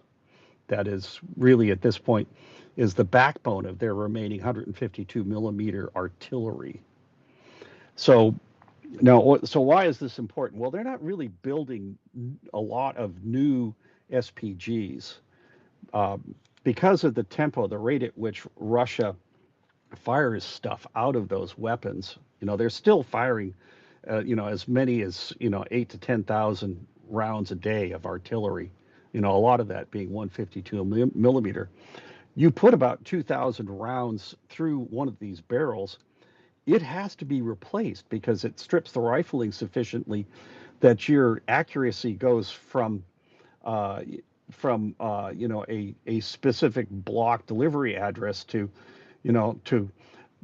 essentially to whom it may be concerned in the surrounding county. So you're looking at CP going from 100 to 150 meters to going to like a kilometer to a kilometer and a half. So they're just simply, at some point, they're just simply chucking stuff in the general direction of where they think the Ukrainians and are just simply hoping that they throw enough stuff at it that something actually happens to land close enough to, Ukrainian equipment or personnel that it actually does something. So they are having to produce literally thousands of barrels a year to be able to replace this stuff to keep up with that. So what we're going to see is with this is the only facility in Russia apparently that that makes new barrels, and it is not easy to do this because you're talking about taking a piece of steel close to 10 meters long and doing precision boring of it and putting the rifling into it, heat treating it properly, and then getting it set up so it can be properly mounted onto a breech block so it can replace something that's in uh, replace an existing tube that has to get scrapped. That is a very complex metallurgical activity in doing it, and there aren't a lot of places in the world, much less Russia, that can actually do that. So this is going to have a significant impact, not immediately, but over the next 3 months. This is going to have a significant impact on Russia's ability to deliver any kind of significant artillery support to their units using their SPGs. And I suspect that they're also making barrels for replacement barrels for their older towed artillery as well, because they're shooting through that stuff. Uh, Even though, excuse me, the artillery loss numbers we're looking at, we see 50 or 60 a day frequently. Most of those are actually towed artillery of one sort, and a lot of it is the smaller 122 millimeter, 130 millimeter stuff that's really old, that they've just got a cajillion of sitting in the old Soviet stockpiles that they're just continuing to pull out more and more and more. And I suspect a certain amount of it is also we're looking at equipment that has been taken back to a factory, it's been drug away, been reconditioned, and then thrown back out in the field again. Not so much with the SPGs, which the Russians have been trying to hide further back to try to protect them, to keep them out of view of the Ukrainian FPV drones.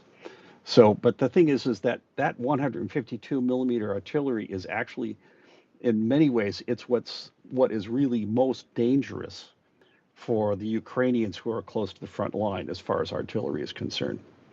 So, being able to knock this piece out significantly, it knocks a big chunk out of Russia's artillery power and, by extension, their offensive capability, even in a world of drones.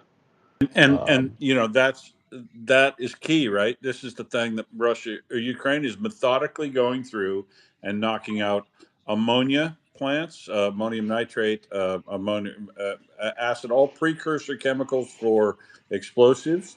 These TELs manufacture for missiles. They're finding the single points of vulnerability and methodically going after and taking them out, and it's beautiful to see. But I want to return you briefly to something I forgot to ask you about on the reports on the Slaviansk-on-Kuban refinery that were struck. That the people on the ground report that there were it was jet powered drones. Now they're all infatuated with the FP5, the Flamingo. Everything that attacks them now is going to be Flamingos. But and good, we love that little bit of terror being instilled in the Russians. But the problem is in their over reporting of things. There are two distinct fires on the ground in that refinery. I think they're both in the process area, not in the tanks themselves for it. But they only report one. The people on the ground that reported a jet-powered missile coming in, which that has me thinking, holy shit, they're going to demonstrate the capability of a flamingo for taking out a refinery because one missile of that going in and landing between the two main process units could actually set a fire in these two separate locations that are both burning well out of control. And I'm wondering, it was either, if it was jet powered, it was either a couple of Rutas or a single Flamingo. I'll be very impressed to find out when whoever claims, well, once the It, SBU or whoever did this tells us what tool they use for the job, I think we might be in for one more little surprise, well, and that there's is the 40-day demonstration includes a flamingo example on a refinery, maybe. there's another tool that's been starting to show up. It's the Rusty Dagger, and And the that's Morozova. yeah, They're doing all kinds of jet powered stuff, yeah. Ukrainians, And so and the what? Palanitsa. Yeah, and what those are, and for the audience, what those are basically are you could call them cruise missiles light, and unlike the 1,500 kilo warhead that the Flamingo has, these things have 250 kilogram. But 200 is a big boom. 200 is a very big boom. 200 with 200 with fragmentation could probably do the job that you're talking about with those facilities. Just one. And And and if and they sent a couple of them, that would certainly explain, the two separate fires.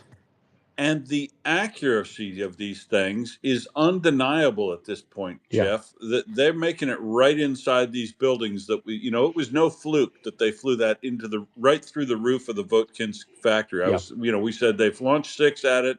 Only one appears to have made it, but there were 2 explosions on the ground. So we're going, well, but it obviously was a very good strike on that one building. Then we found out that one building was a very valuable building, but um, that was no fluke that 6 fired, 1 went directly through the roof of the factory, because we've seen 2 now go through the roofs of well, sorry, 2 additional strikes, 3 of which went into the factory, and this one where it looks like they've hit 2 separate buildings yep, in 3 different strikes, and these are definitely flamingos. So yeah. um, these things could be hollowing out factories and refineries all across the country.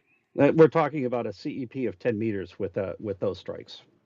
And Russia just can't do that. No. Honestly, even the more advanced tools that Russia's supposed to have, the KH-101 cruise missile has a long history and shitloads of design institute input. They're just not that accurate, folks. They haven't proven, and the spoofing that Ukraine's been able to do in the interception. Um, a lot more of these cruise missiles, Russia should be able to shoot down almost all these things. If you believe anything about what their air defense was supposed to be like on paper. But it is just beautiful seeing these make it all the way into the very factories that they're finding, with an accuracy and precision of something like that 10, 15 CEP.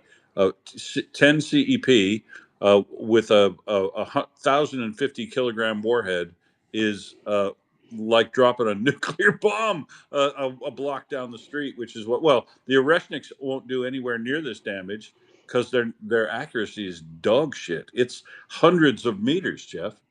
Yeah, yeah. As I like comparing, it's like rather than going to a specific mailbox, it's kind of addressed to whom it may concern in the local community. Uh, Exactly.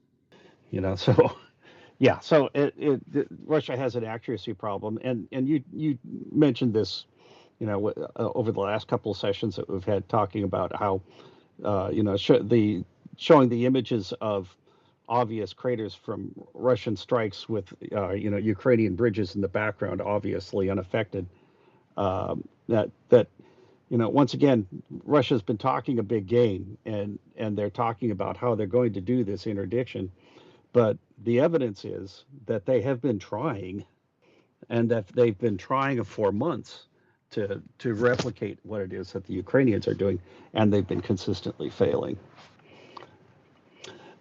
So what else do you got that we haven't covered yet, if anything? A lot, and we're going to run out. We're going to Mockers is going to be in seat well before we're out of stuff. I'll just note that in addition to the ads, the Chinese TV. Look at Oh, that. yes. Chinese TV is trying to pass off the lovely work of Ukraine as if it was carried out by Russia on Ukrainian refineries, but they're lying, and they're not only lying, but on TikTok, Chinese people that are in Russia are showing that Russia's out of gasoline. So I don't think even the Chinese will be believing the bullshit that they're looking at I on Chinese TV. I'm mystified by that. The Chinese are not stupid. They can see the Western press just as transparently as we can, and they certainly have got better insight. Actually, probably got better insight to what's going on in Russia than we do. So, and they certainly their energy supply is very much dependent on significantly dependent on what's coming out of Russia. So why they would be saying that these are all Ukrainian refineries being struck, I'm just kind of scratching my head over. You know the Well, the they're trying. I think they're trying to tell their population. Well, I don't know all they're doing for their internal audience, but basically they're trying to support the fact, propaganda-wise, that Russia's doing good in the war because they want to keep the war going, right? Yeah, Uh, they want to they want to keep the war going, but I've got a partial alternative theory to that that's kind of parallel, and that is I think that they are trying to calm potential anxiety on part of the Chinese civilian population about their energy supply. You know, hear me out. We already know that even though there are some tankers leaving the Gulf, leaving the Persian Gulf, and Iran got approval to sell like 50 million uh, barrels of oil, something like that, in the latest attempt at some sort of an agreement. But the thing is, that's stopped again, and the Straits of Hormuz are closed again, and everything's basically stopped. And even with it starting it's nowhere near enough to make up for, if you will, the pig and the python, the month and a half, 2 month gap where really nothing was coming out of the Gulf, and that everybody has had to be dipping into their strategic reserves, and and that's going to be something that is going to make the Chinese extraordinarily anxious. Even with all their coal plants, even with their hydro, that They they they should just they should just quell fears in China by telling their population the truth. We've almost totally turned Russia into a vassal economy of ours, and they cannot afford to give us anything but crude and gas at discount prices that are virtually the same as they can sell for inside Russia. yeah. So that's yeah. So there is that, but the fundamental problem though with that in terms of timing is Russia's ability to get that crude to them, because they're still limited to just what they've got in the eastern Siberian areas. That and what is that? That's what, maybe 3 million tons a year. I don't Oh know. no, no, no! They'd be able to do better than that out of the rail pipelines and oil export terminal in Primorsk, or in Primorsky Krai. I don't know, Kuzmino. I don't know what the full number is, but I think it would be more than that. But it's not going to be, and China's not going to move to 100% crude supply by Russia and take that risk. They're going to diversify. But I'll Yeah. bet they use every drop of Russian oil they can possibly get to refill their Yep. strategic reserves, as you say. And Yeah. they're going to be getting that at $50 a barrel or less. Yeah. But there's still, I think there's got to be, especially with the way that oil prices are thrashing around, there's got to be a certain amount of anxiety uh, over, what's going to happen with oil prices and oil supply there, especially because there are other ways in which, um, with sanctions and with, the trade wars that are erupting all over the map, that this is affecting uh, Chinese exports, and their internal economics are not particularly solid. They've got an unbelievable um, real estate bubble, which is really, it's the financing around that has been one of the primary drivers for creating capital that they've been using, or sucking up the capital that they've been generating, and in trying to keep their economy afloat. There's something like, there is a an apartment. There is something like two apartments for every person in the country that they built overbuilt stuff so badly, and so they've got all sorts of economic weaknesses, which means that if they have a shock someplace else in their economy, like they have a fuel shock, or they have an export shock where they're not able to ship goods and generate foreign capital reserve revenue coming back in and stuff like that, that they could have serious problems on a par with what Russia is dealing with right now in terms of its economic collapse. It would play out a lot differently, so, but anyway, I'm going way down a It'd rabbit play hole in this. it'd play out with a lot of middle class Chinese that have grown up, hundreds of millions of middle class Chinese that have become middle class in the last 20 years, Hmm. losing their entire savings that's held in real estate. Yep. Yeah. So, yeah, and it's, yeah. So there's all sorts of structural weakness, and I can imagine that the Chinese trying to play this. You've got a certain amount of playing to an internal audience to kind of reassure them that no, no, this isn't our oil, but that's being smacked around. All is well. We have control of the situation, and yes, indeed, we are turning Russia into our vassal state. And The yeah, and long term, for all the raw materials that China needs, for a good lot of the raw materials China needs, gas, crude oil, all the minerals, timber, you name it. It's like living next to a candy store at a discount for the next 30 years or 40 years. If the shell game and money go round in China doesn't fall down because of a world recession. And as you say, they're fueled on an export economy. They're addicted to being an export economy. Basically, yes, they'd like to convert their economy to more internal, but they're so addicted to it, as you say, to fuel their revenue stream required to keep the money go around going inside China. That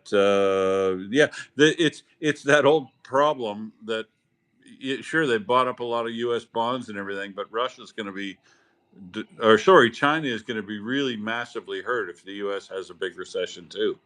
yep, Everything's connected. It's what do they say? If you owe somebody $100,000 and can't pay the loan, you've got a problem. If you owe somebody $10 million and can't repay the loan, they've got a problem. yeah, yeah, yeah. Good way to frame it. Yanni, how you got something new for us? Yeah. So regarding China, that economic blow may come sooner than you think, Yeah. because from July 1st in the EU, this is an EU thing. It's not just Sweden. So all of EU is putting tariffs of €3 per item that you buy from a non-EU country, because Oh, we've been flooded by Chinese crap, and oh, we don't. Yeah, exactly. Oh, China will be hurting because with this, people will turn away from apps like Wish, Alibaba, and Temu. And it's a one way for the EU to make sure that EU gets prioritized and our goods are being bought. And also, we don't know what the safety standards are in China. And so they want to minimize the Chinese stuff. And that takes effect in, oh, 3 days. Oh man. And yeah. And then here's the thing, because I was like, okay, so then you can place like an order now. And no, any goods that arrive after July, like on July 1st or after, regardless of when you bought the stuff, will be subject to these new tariffs. So yeah, China will will see a decline in the goods sold here in Europe in soon, very soon. Anyways, fuck Russia and apparently China. Back to you guys. You're expanding your commentary. That's excellent.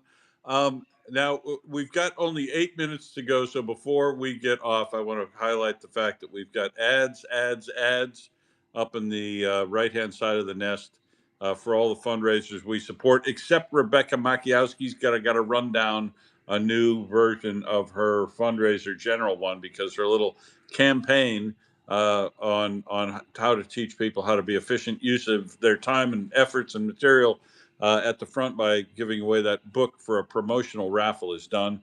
April Huggett still needs help in our medics, and there's all the other ones up there from Frontline Kits, the drone manufacturers led by Richard Woodruff, the Operation Stroopwafel, who are obviously going to need to fill up their tank of their vans to make another foray of delivering medical supplies into Ukraine, probably after the weather breaks and isn't quite as hot, I would imagine.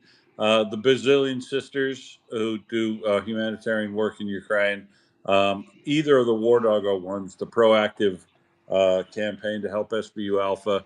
I'm still piling into SBU Alpha because look, if they need anything at all to make 40 days of pain inside Russia, I want to make sure they've got everything they need. And the shotgun appeal that he's also got with Ivan and Alexander that we've talked about regularly. We talk to them regularly, and there's books up there. Last but not least, there's the Volya Radio volunteer form up there that if you decide you want to if you've got any expertise in anything at all that you think might be helpful to us, and you want to join Volya Radio as a volunteer, you can do so with the link that's through a link that's through the post that's the right hand most one in the nest. And that's the ads. I see Richard Woodruff's here. He might want to come and tell us what's new in heavy lift or fast racing killer drones, tactical drones. But if not, we'll probably hand over to mockers after saying somebody else's fan fiction. So people came up and asked me about these fuel convoys the other day. Smokey, I don't remember what day it was, but they said they said, well, these fuel convoys, that makes sense, Mad Max, we're going to like have gun trucks escort these fuel tankers down the highway, and they said, well, how would that work? And I went, it would work, but it'll probably just mean Ukraine will have to hunt those down first before they go after the fuel tankers, and that's exactly what they did. Max has a video up in the overhead that is Ukraine doing exactly that, hunting down the escorts for fuel tankers before going after them. Num num, Smokey. Yep, indeed. Um, yeah. So let's see. Let's wrap up with some fan fiction. Let's see. My fan fiction is. I think I'd like to see. I still want to see those bridges over the Don dropped. I want to see a bunch of bridges dropped. In the extreme western edge of the Krasnodar Krai Oblast, and just that those portions of Russia that are hard up against the Donetsk and Luhansk.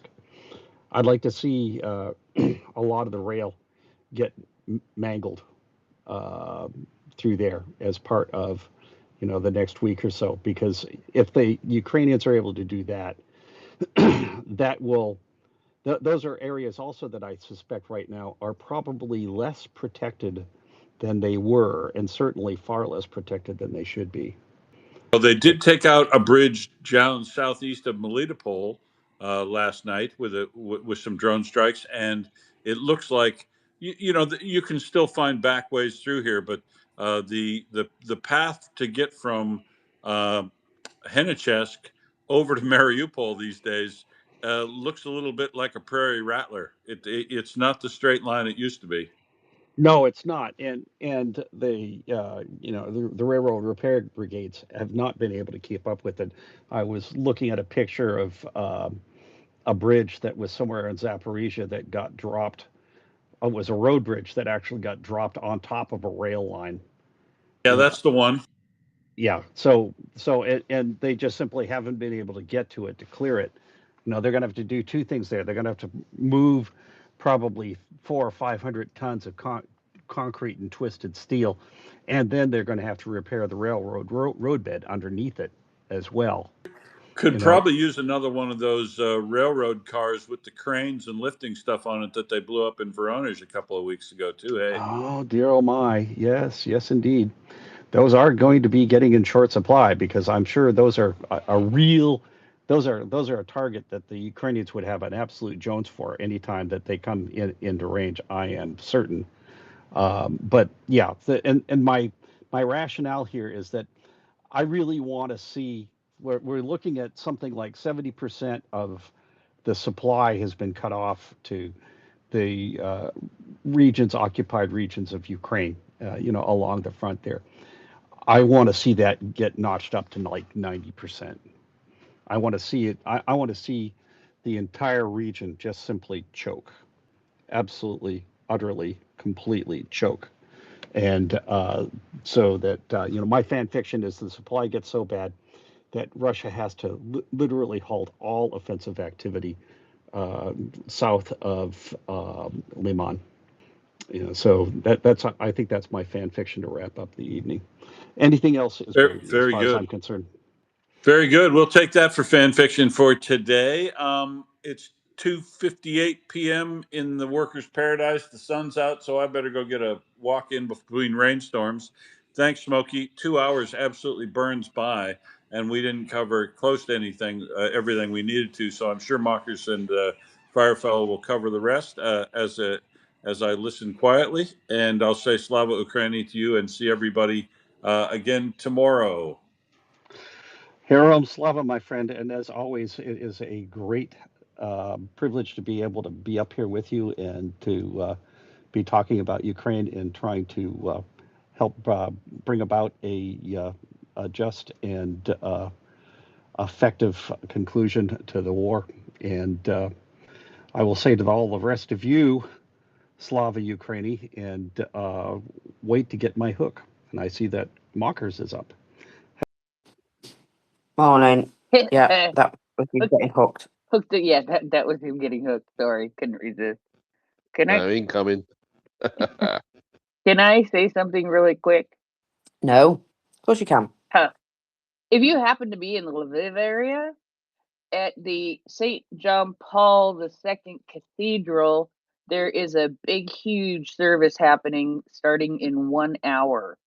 There was also an amazingly beautiful service with the head of, with the mayor of Lviv and the head of the Ukrainian Greek Catholic Church, the Apostolic Nuncio, from representative of the Pope in Ukraine was there, and then several other dignitaries there were there, where they stamped, did a like a cancellation stamp, I think, on a new St. John Paul II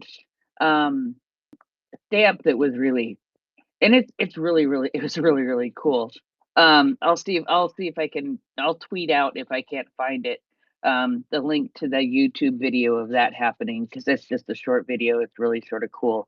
But it is a big, huge deal. Big, huge deal. The 25th anniversary of St. John Paul visiting, St. John Paul II, it's Pope, when he was Pope, visiting Lviv. And they are commemorating it in big time, big style. And it's been pretty cool.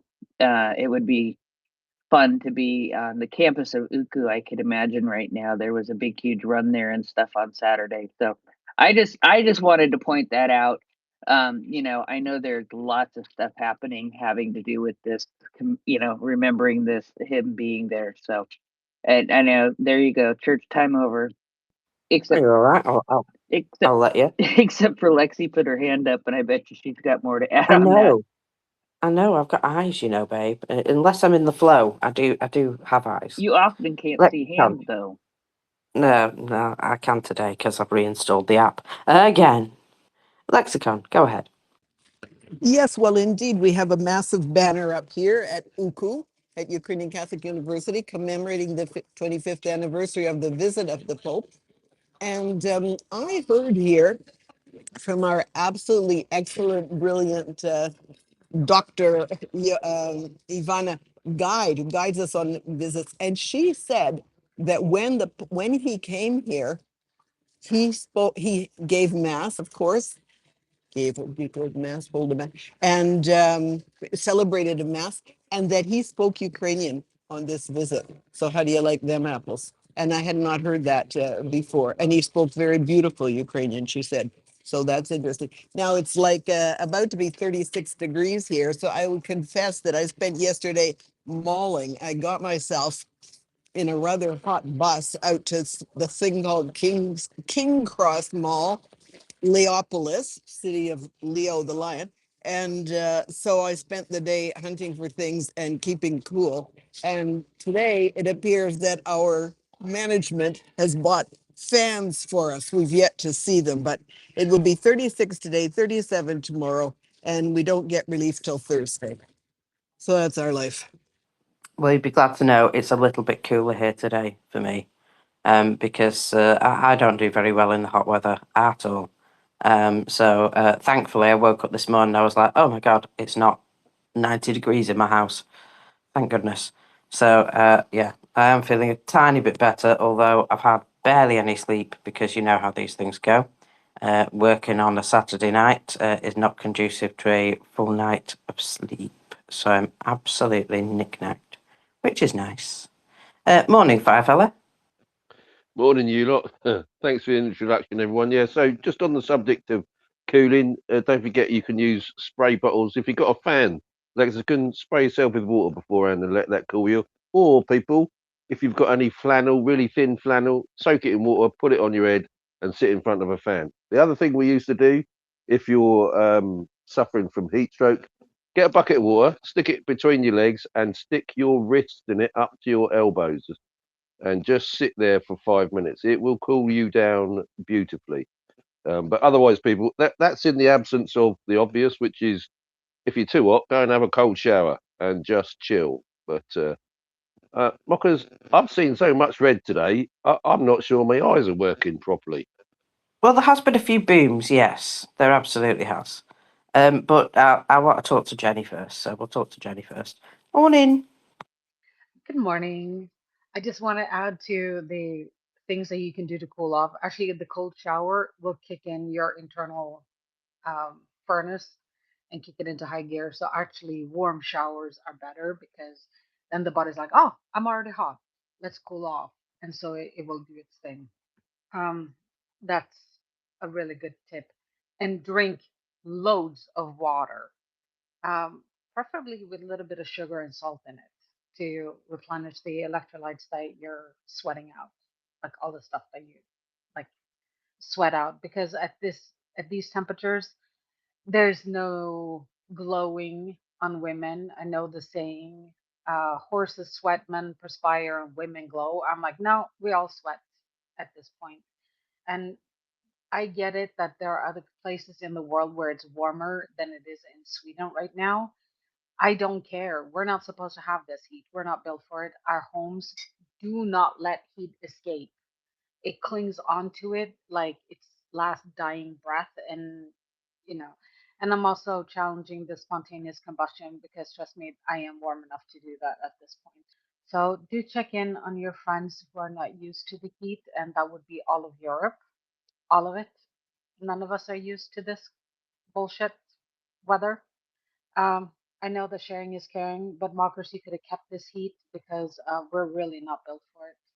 And fuck Russia. Thank you. Indeed, for Russia. So, yeah, actually, everything is better if you've got a cold cloth on the back of your neck. I found that yesterday. So, just keep in mind. So, yeah, there have been a fair few booms overnight, and again, more oil refineries because we haven't seen enough of the Hunger Games, have we? I'm just going to say, Richard, if you're DMing me, I cannot open my DMs. Mainly because if that happens, my app will decide to completely F up and then I won't be able to use the space. So just Yeah. talk to me, dude. The reason I DM'd you, Mockers, I don't know. It's one of Twitter's things. I don't even have that hand up emoji anymore. Like, so how are you meant to? Do you still request to speak, or is it just? I don't know how these apps work now. Is it That's just an just a you open problem. space? That's Oh, just just a you me problem. problem. Yeah, As yeah. I've said many times before, I need to be like these fancy people with their iPhones because they build the apps for iPhones, don't they? Not for Android. So I'm struggling Well, over here. Absolutely struggling. if you completely uninstall the app, reinstall it, and then go into the place where you would find, your bookmarks and stuff like that, that side bit, you will see that there is something there that says new X for Android beta. Now, you might want to join that and see if that works better. Yeah, because that's a normal thing to do, right? When you're trying to use an application, install all the latest versions. I don't think Elon Musk has figured this one out yet. But anyway, I just wanted to say welcome to all the lovely people that you have listening to Lviv. It's very exciting to hear others are strolling around town. So whoever's in Lviv, let me know. It'd be lovely to meet you or see you. And yeah, please stay cool, guys. It's bloody boiling here. Yeah, I would say probably don't have coffee, have like an ice pop or something. So fella, morning. Morning. Can you hear me okay? Yeah, you're not so bad. Good. Okay.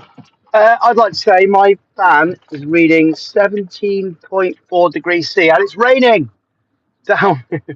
I'll waft it your way, mockers. But down here on the borders of England and Wales, in the sunny old Forest of Dean, it is raining. So there is hope on the horizon for you, mockers. Well, it was actually raining when I got home last night, right? But it was hot rain. And I was like, this is disgusting. I should be in like, a tropical country for this to be happening. This is not fun. So yeah, I was a Well, bit disgusted. I've actually stuck a hoodie on for the first time since I can't remember when. So it must be a bit cooler. I have still got my shorts and flip flops on as well, though. You are a man though, and you guys wear shorts even in the dead of winter because, fucking weirdos. So morning, folks. And yes, Firefella, there's been some booms. There have indeed. So much so that apparently the firm's data, eyes got confused. And basically, instead of a big old box, they just put lots of little tiny boxes all over Slaviansk-on-Kuban. Because they were like, yeah, I don't know what to do. There's too much heat. Now, one of the things is the heat from the Slaviansk-on-Kuban refinery fire is so intense, it's forming pyrocumulus clouds. So no wonder the satellite imagery is a little bit like, don't know what to tell you. There's a fire everywhere. Have you ever seen that before? I'm sure you probably have, Firefella. So it's reminds me of time. It's all on fire. It's all on fire. Put it out. Put it out. Put it out. Yeah. So you need cool heads, but obviously the satellite is having a little moment in its little life, and it's going. Yeah, I don't know what's down there, but it's just all on fire, and I'm just going to put red patch after red patch after red patch. So that happens when you hit tank after tank after tank, and it just catches each and every single one of them alight. And I don't think they're going to be able to put that out, Mockers, because they're not good at putting stuff out, are they? Well, they're better in Moscow. Not much else. Prince? Two really quick things. I just wanted to say, I put the video of the stamping ceremony into the nest.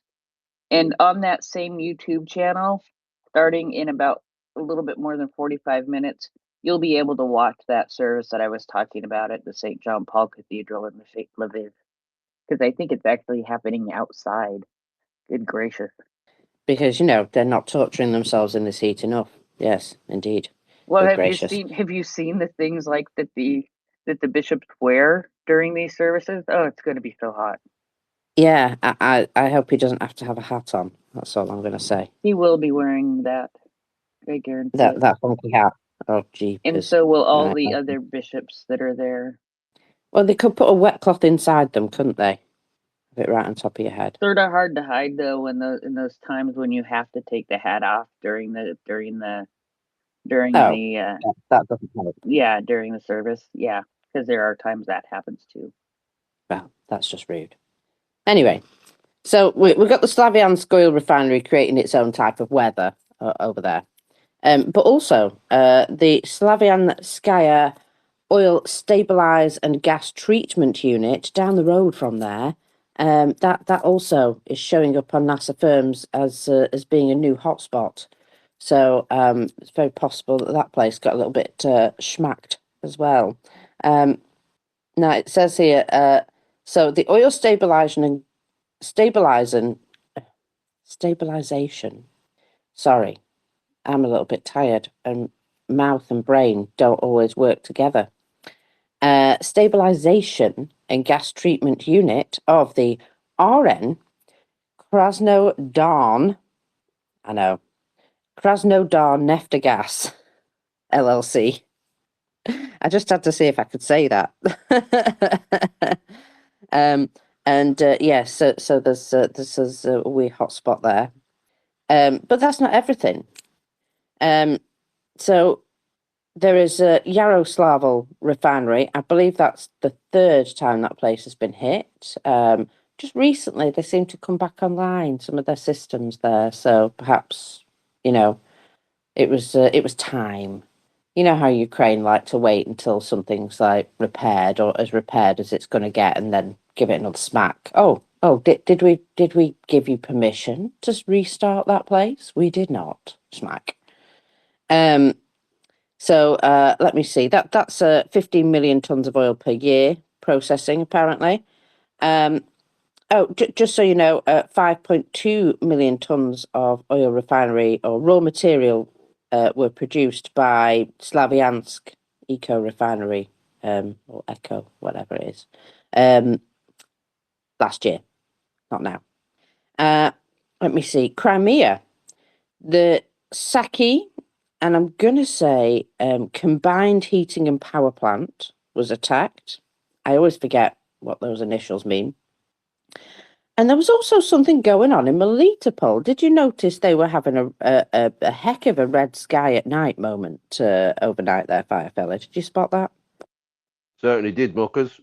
That's usually because something has been burning and has caused the atmosphere to change colour. Hence all the smoke up there. Yeah, so I'm trying to find out.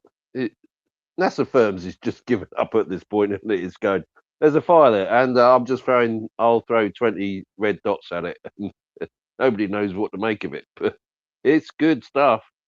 Russia's burning. I'm loving it. Well, I'm sure this won't make the queues for fuel any worse, will it? No. Oh, probably will actually. Yeah. Not that they're fighting in the queues either, Mockers. Did you seen that? Yeah, there is a survival of the fittest going on here. And one guy literally is punching women now. Of course. In Didn't the he fuel crack queue. her? Poor girl. I mean, I know she's a vatnik and all that, but yeah, he Well, properly I'm sure there thumped was her. no need to get punched in the face just for, No. but he does look like a steroid king, doesn't he? Oh, absolutely. But yeah, that was a bit of a whack she got, poor thing. Well, and she goes and sits back in a car and she's like showing that she's bleeding, you know. So that's nice, pleasant. But yeah, this is how it's going to be. It's going to be whoever is the biggest bully will get the fuel, unfortunately. So there we go. So apparently, the fire at the Saki thermal power plant in Crimea is not going out. Doesn't look like anybody's turned up to put it out. Over a course of an hour, there was observed by Crimean Wind 16 explosions at the plant. I would say something went wrong there. That sounds like a chain reaction type situation. Probably not a good idea to go anywhere near that place for a while, eh, Five Fella? Absolutely, mockers. I mean, I've seen one tank farm, and I can see like 4 or 5 tanks alike, but they're not giving a lot out in the way of pictures about it now, are they? Because they've all been told to stop it, and these are like stills from in cars that are going at like 30, 40 mile an hour, so it's a bit blurry. So I'm trying to find something that's concrete, if you know what I mean. Unlike Russia at the moment, which is liquid concrete burning. Unfortunate for the poor little loves. Well, yeah. So the smoke, glowing light, and 16 explosions at the Saki thermal power plant in Crimea. I can only say that sounds troublesome. So all of these things together, it tells you that, you know, Budanov started a Just Stop Oil campaign some time ago, didn't he? And well, it seems that it's continuing. Just think, if all these, you know, Just Stop Oil activists are just considered just blowing up refineries, because that works. That really works.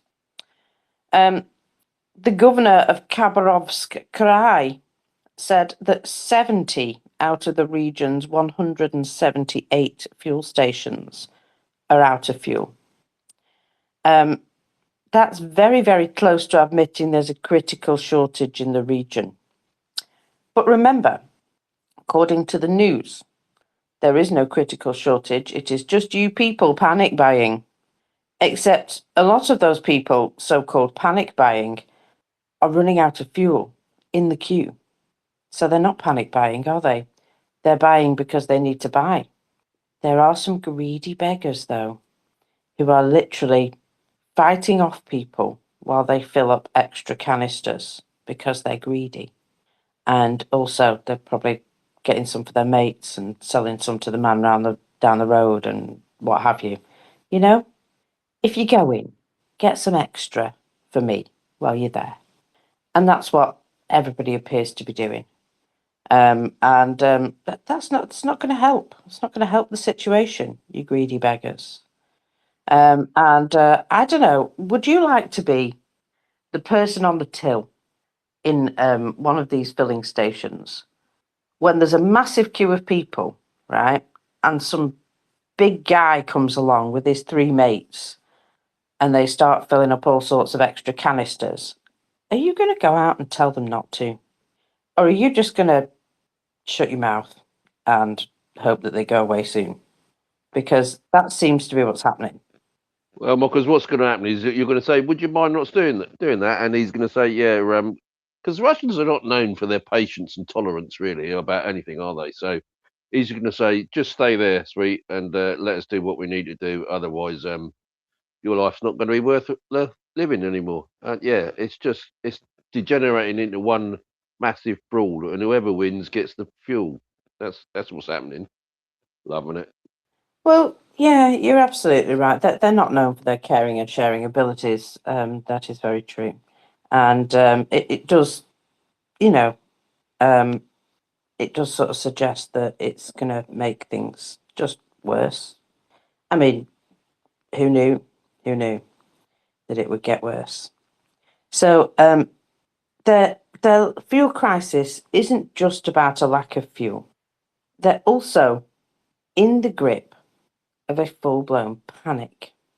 and people are buying far more fuel than normal just to get ahead of shortages, and in some cases resell it for profit. Now, why I'm bringing this up is there's a nice video of a guy here who has 9 additional fuel canisters in the back of his car, in the boot.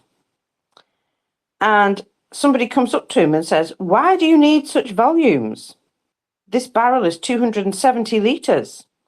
So, for gasoline, yes?" And he says, "Well, I just, it's a backup, just in case something happens." So he says, "I've only got 140 litres left to pour." And the person there says, "But that's more than refueling. What will we do? If you spend an hour fueling, we have to spend an hour waiting." And he says, "Well, I need it for other purposes." And he's just basically said, "Sod off, it doesn't matter to me what you think." So this is part and parcel of living in a very selfish society. Plus, I mean, these people have basically been taught to fend for themselves because the government ain't helping you their entire lives, If you want something doing, you do it your darn self because nobody's going to come and help you. And so they're like, yeah, we'll just help ourselves to everything we need. And sorry about that, but now we've reached the, apocalypse stage where everybody's just, you have resources and you don't want to share them. Well, that's fine. We'll just take your resources. And this is kind of how it's going to be. The mafias already run an awful lot of things in Russia anyway, and there's just going to be a new one crops up, or an existing one takes over, So this is part of their problem, that everybody is so darn selfish that they've created a bit of a panic. People are buying up gasoline in hundreds of litres. There's huge queues at gas stations and prices are rising every minute. This is a real fuel scare. New Look reports. In response to government calls not to stockpile fuel, people in Moscow emptied auto parts stores en masse, purchasing every available spare canister for fuel.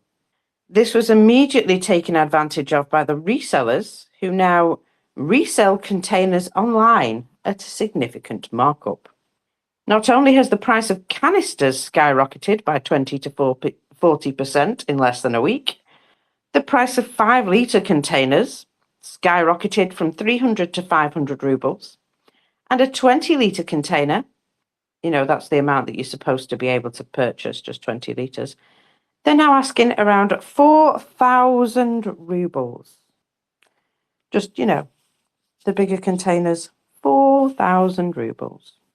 Retail outlets are out of stock, forcing suppliers to stock empty boxes and asking customers to pre-order with a wait time of up to 24 hours.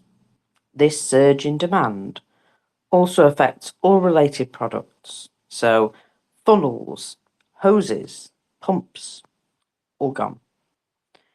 The fuel panic is being driven, apparently, by social media. Drivers have been rushing to fill their tanks, but not only.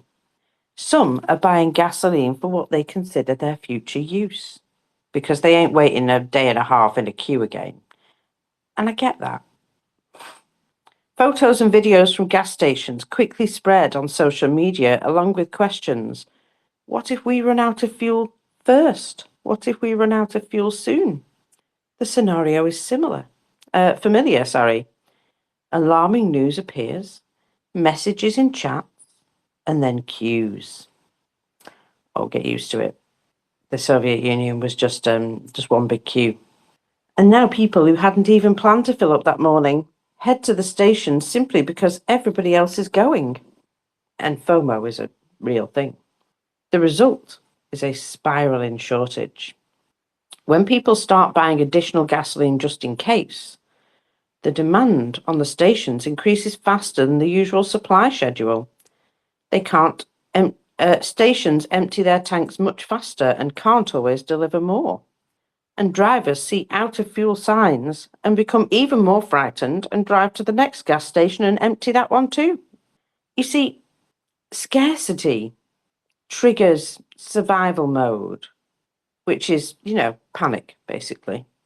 And of course, profiteering also comes through scarcity, which creates more scarcity. It's a cycle of self-destruction, and it appears to be finding its rhythm. Also, it's not being stored properly. If you've got 9 additional fuel canisters in the back of your car, you better not be smoking on your way home. I'll just say that. The famous Soviet black market. So, yeah, knowing how clumsy they are and how they like to smoke and drink, I'm just going to say that they possibly want to be more careful. More careful.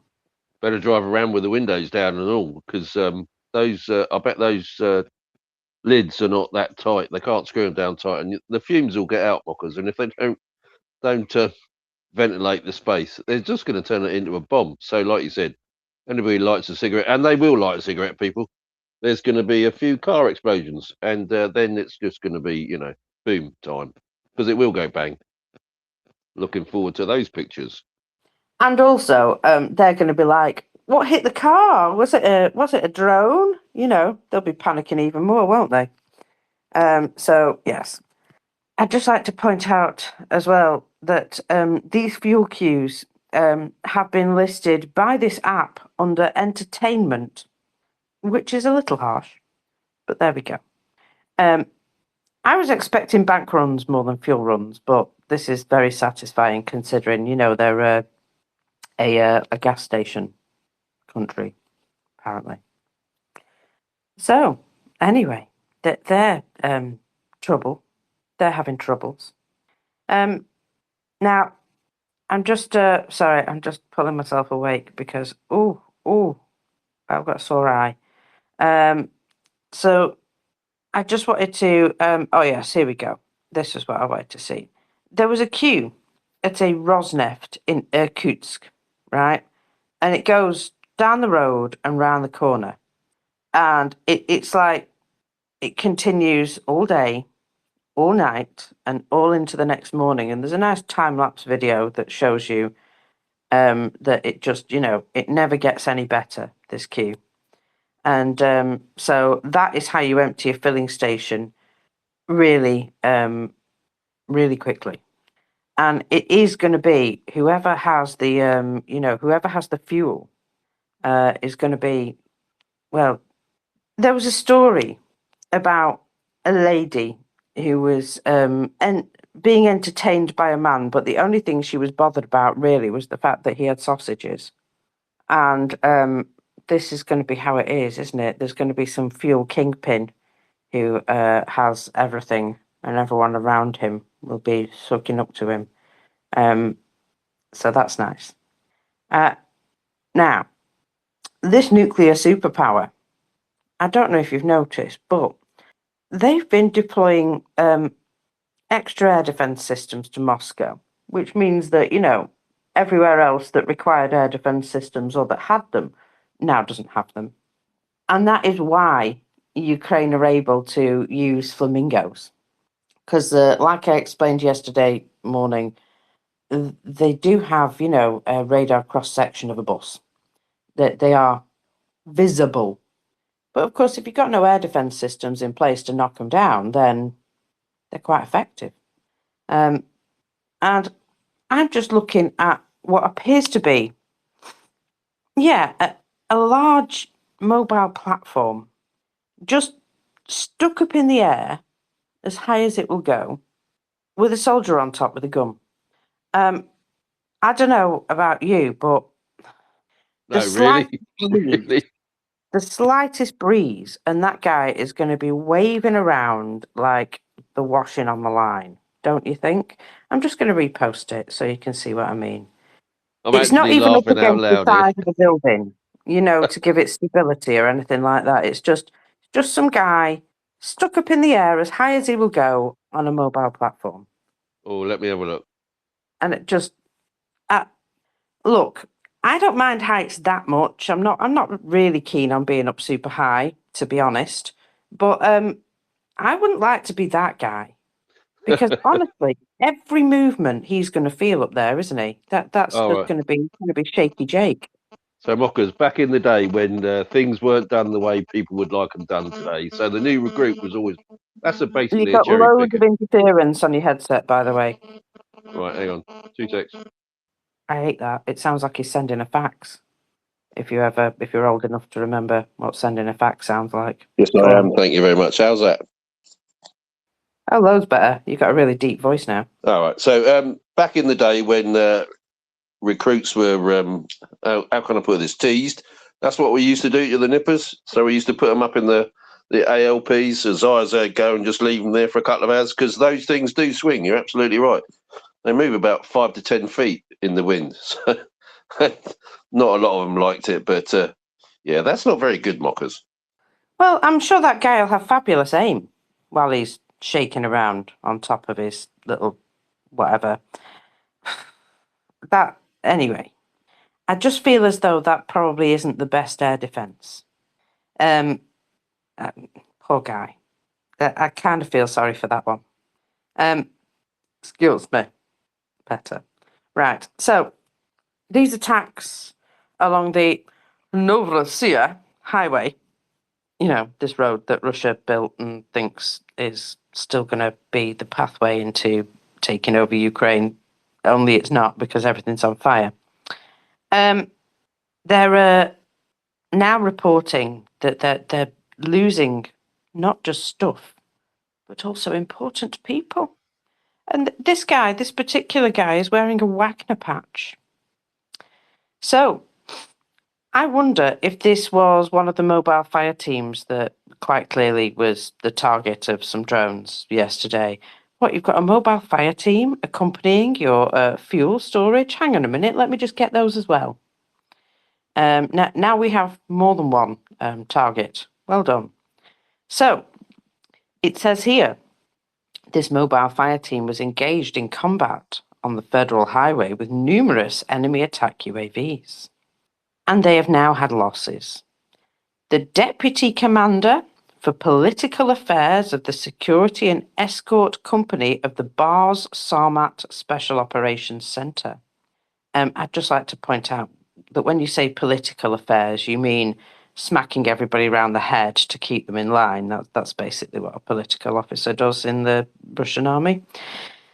Call sign Fidel died a hero's death while another was wounded.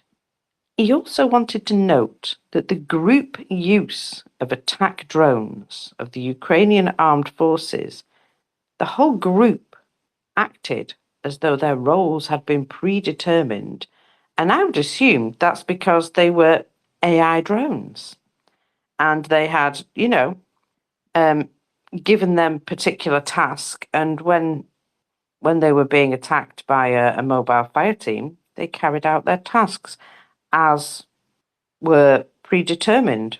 Absolutely. So, yeah, that they're whining as well that Ukrainian drones work really well and do what they're asked to do. And so they're, I just think that's quite good. Lukashenko is no longer missing. He went missing yesterday, apparently, but he's resurfaced and he's decided to go to Asia. Do you feel as though he's avoiding going back home, just in He's a case bit something confused happens? at the minute, isn't he? He's got a few problems.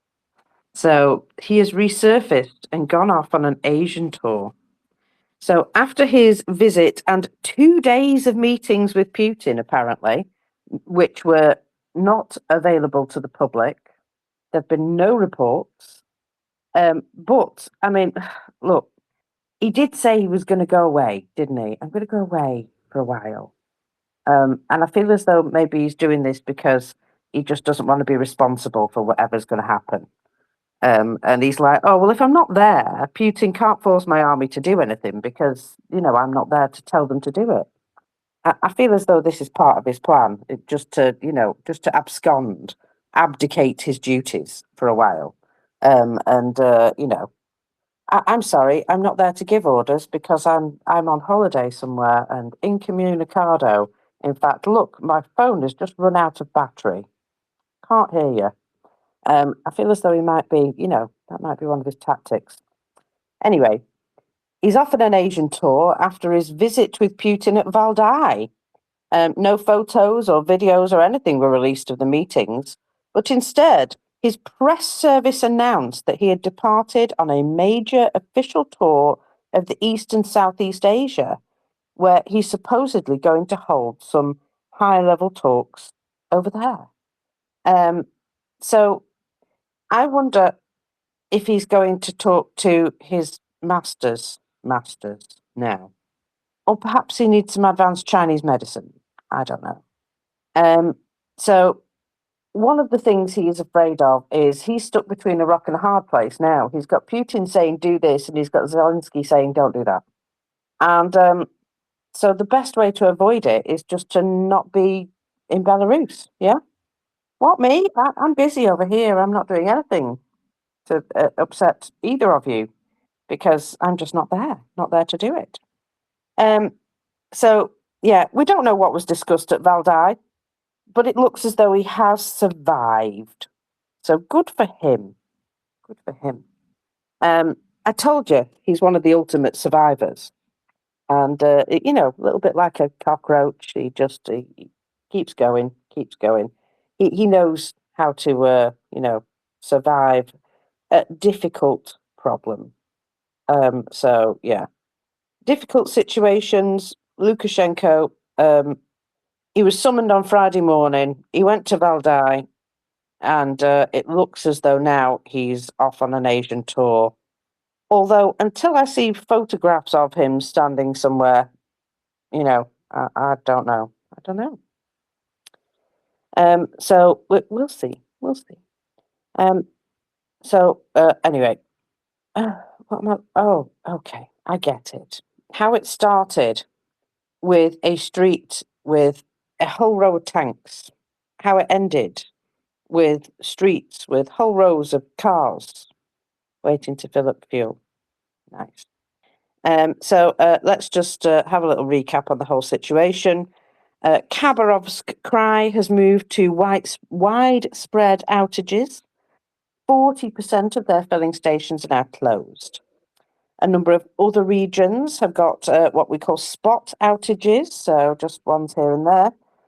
But the most shocking one is the Khanty-Mansi Autonomous Okrug. The main chatter across many Russian regions is that fuel is available on the main road. If you go off the main highways, though, it's like, you have to fight for it. This indicates that the shift towards prioritizing regional logistics is underway. So, anywhere off the beaten track, you're just not getting fuel. Approximately 10 Russian federal subjects are on the verge of now shifting to widespread outages. So, Zabalkalski Krai is on the verge of being the first region to actually announce a collapse in their fuel situation. Russia's already reached the worst situation they've had in this entire war.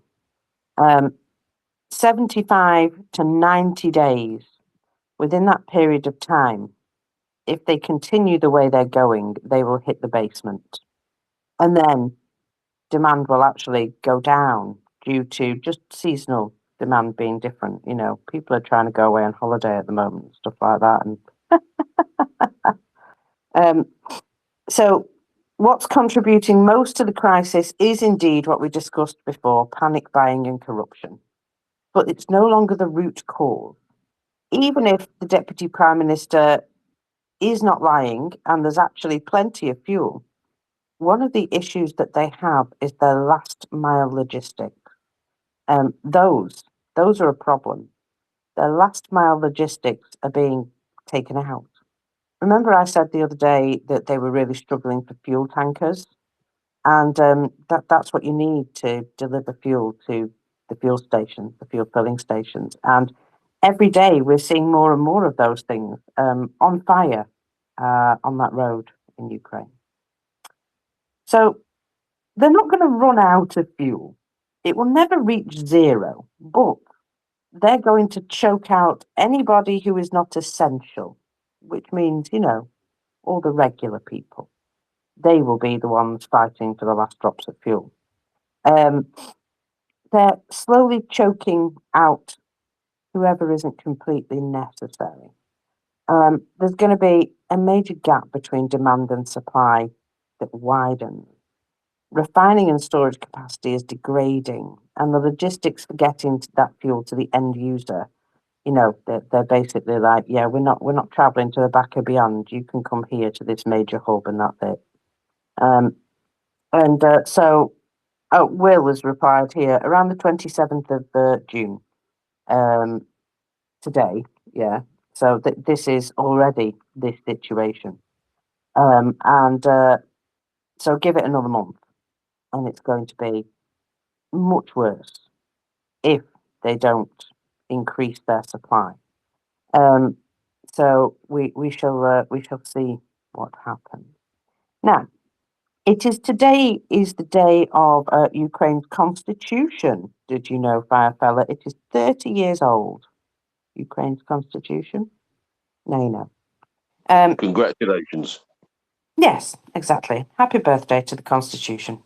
So he says, our warriors began Ukraine's Constitution Day with great accuracy.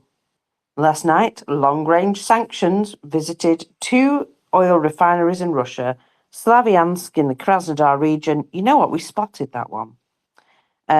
About 300 kilometers from the front line, and Yaroslavl region, approximately 700 kilometers from the border. We continue operations that will weaken Russia's ability to wage war. Each of these long-range sanctions means fewer resources serving Russia's war machine, and a further step towards peace. We continue to respond to the Russian terror. I thank all our warriors for these results, and I am grateful to everyone who helps us, everyone who defends Ukraine and upholds the power of the Constitution. So yeah, it's 30 years old today, and it's whether they all sit in the RADA and make democratic decisions. And I feel as though Ukraine has every right to celebrate because of the fact that they've managed to hold on to this burgeoning democracy despite everything that's been thrown at them. Oh, I'm just looking at a missile warhead being carried away by the fire service in Ukraine, because that's obviously something that they have to deal with that probably most of the fire services don't. But I think it's because they had a crane. So it says here, a Russian missile warhead found near a residential building in Kyiv after the overnight attack. Thankfully, it did not hit the building and did not detonate, and was carefully carried away to be safely destroyed. There was indeed a missile attack and interceptions as well. So we'll go through that shortly. Where was I? Would you believe, right? I was just about to read something to you, and it just went, oh, by the way, you're not looking at that. I'm just gonna remove that from your eyes and refresh the timeline. It does this every time I look at the timeline at the minute because, piece of shit. So I'll go to this. Did you see Mr. Stillerman, Dennis Stillerman, having a little interview the other day? Fella, did you see that? No, because I missed that one. Go ahead. Oh, that's good, because I've got it for you. So he was asked about, how's it going? And he said, Russia understands now that they're losing the war. They're now beginning to fully understand they're on the verge of losing. In fact, they are losing. Now, They will use all their useful idiots and all their agents to exert maximum influence on the population. So, that's what they're going to do. And we have seen this activation ourselves, haven't we, of all the shills and the mouthpieces. It's almost as though they all got a whole bunch of, instructions. Oh, excuse me. Apologies. And they've all activated. Go on. Bless you. Yeah, I know. I had a late night. Honestly, it was 3 a.m. before I got to sleep because warm as well. So, me and the cats. Um, I, I do love cats, but when they want to sleep up against my legs, when it's bloody boiling, I don't love them. I'm like, you need to leave now. Go away, you furry bastard. Yeah, so that wasn't any fun. And that's Irina. She likes to be next to me. She's cute and all, but damn, fur coat in the middle of, this, I can get lost. So I might shave her later. Then at least we can cuddle. So what he did say is Ukraine can influence the Russian economy with not much money. And he feels as though they should do so. Now he says, I don't know why we're not already doing this. And he says Ukraine can simply completely take out all of Russia's oil exports in the Baltic and Black Seas in a single day.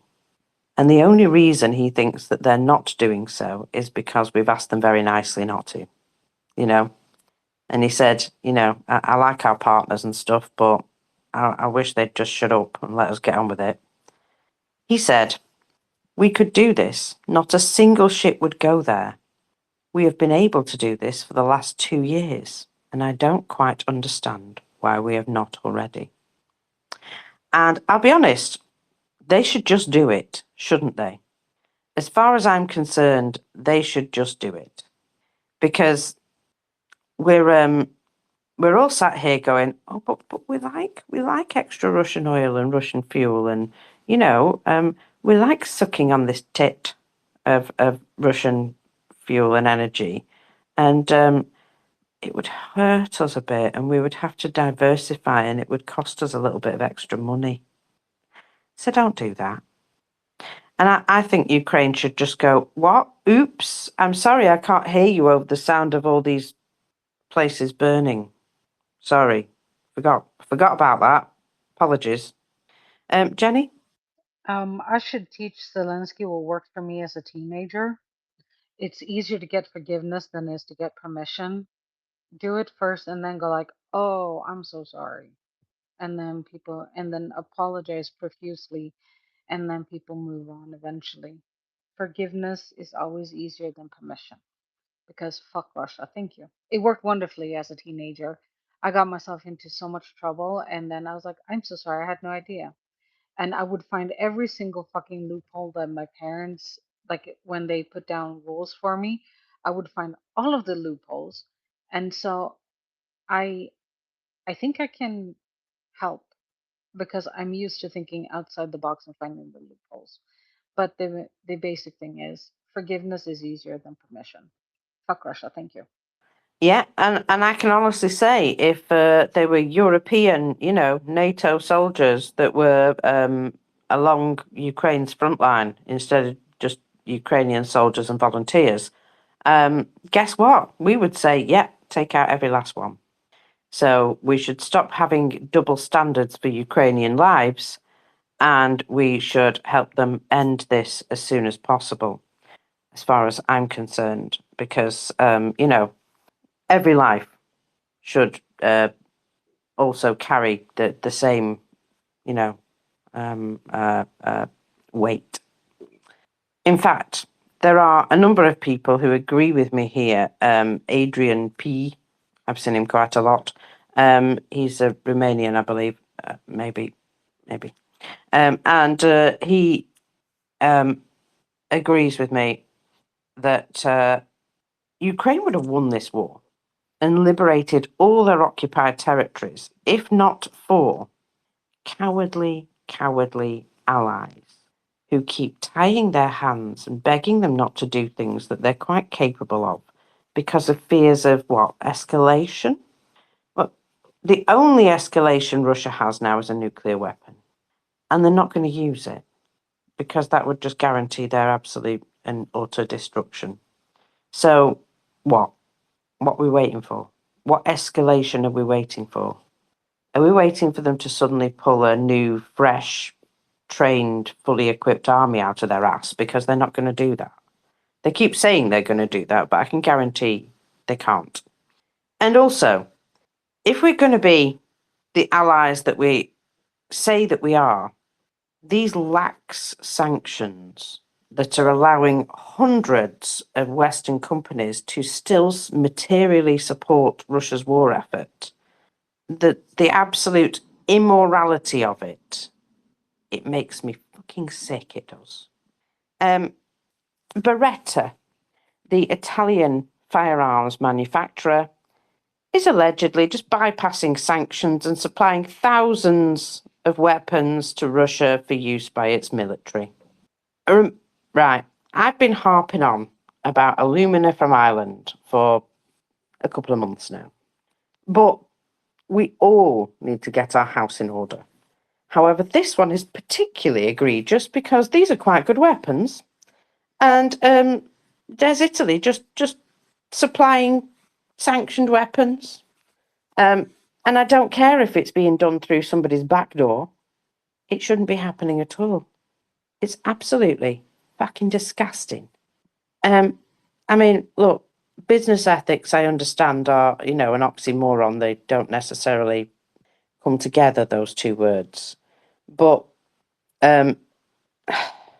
you've got to at least limit yourself to, do you want to supply an enemy who would shoot you with the weapon that you're selling to them, given half a chance?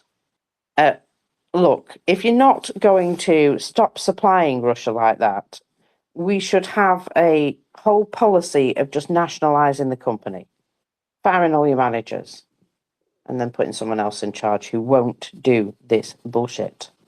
I mean, look, we all like money, yeah? But do we like money that murders our allies? Because I am just so annoyed, so annoyed.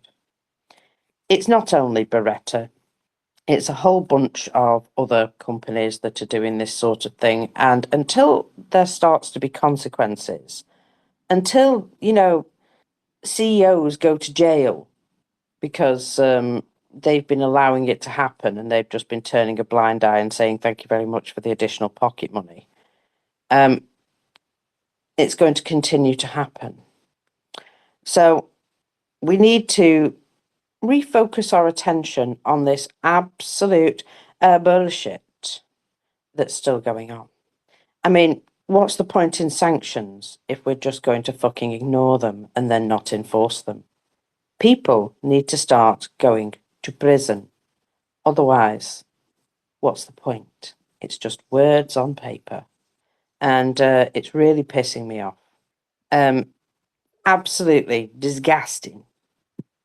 Everybody who is supplying Russia needs to have their fingers chopped off.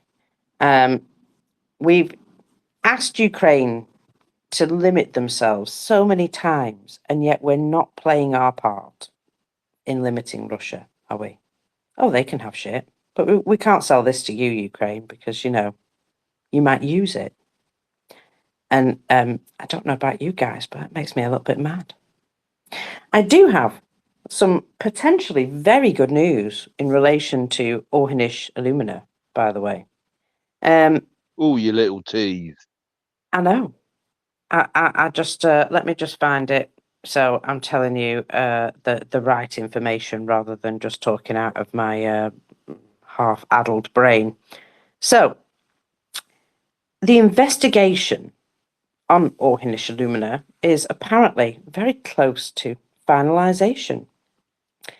Ireland has had to issue briefings on the investigation to the EU, and it's becoming clearer that Ireland are being encouraged to nationalise the plant. Because the thing is, technically, it's a Russian plant. They're not doing anything wrong in the way of illegality, but it quite clearly is, funding their war effort.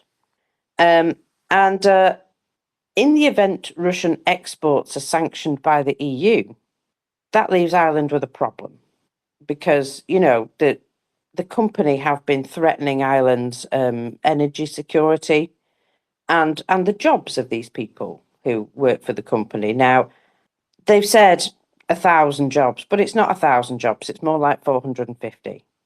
So are these 450 jobs more important than all the lives of the children in Ukraine? Because I would say they're not. And I would say it's a shame to those people, but tough shit. Your job is not more important than Ukrainian children's lives. And I think this is where we've got to. Things are actually starting to look as though they're moving. Senior Irish and European figures are working on the basis that the review is going to prompt EU measures to stop the Russian export, directly to Russia at least. Now, also, we've discovered that Deripaska never reduced his shares in the company like he said he was going to. So technically, right now, they are operating outside of the sanctions regime. So actually, it could be deemed illegal after all. Dublin officials believe export controls to prevent the Russian sales are more likely than a financial sanction against the company of Rusal, which is, it's fine. Yeah. I think export controls is what we've been asking for with the alumina campaign all this time. We just don't want Russia having all this product to make aluminium to make bombs. It's quite simple, really, isn't it? So it does look as though if the EU put sanctions on, or restrictions on the product being sold to Russia, the plant owners will then get very uppity and, oh, well, we're going to just close everything down. However, that product is wanted. That product can be sold to all across Europe. We would really like more of that product because our suppliers from the Middle East, believe it or not, they're not supplying us at the moment and probably won't be for some time because a number of their smelters got hit in the recent, debacle going on over there. I'd just like to point out as well that it's very possible that they were hit quite purposefully in order to stop us being able to rearm ourselves as fast as we would like to. Because all these cunts work together. Oh, sorry, did that slip out? So it does look as though the Irish government have approached the EU for funding in the event that Rusal tries to close the plant down. The Irish government will nationalise it.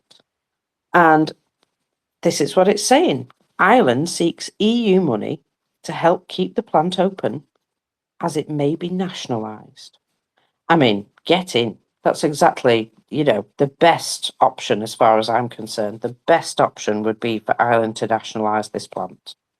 And then we could say to Russians, oh, I'm sorry, was this yours? It's not anymore. Bye. Off you go.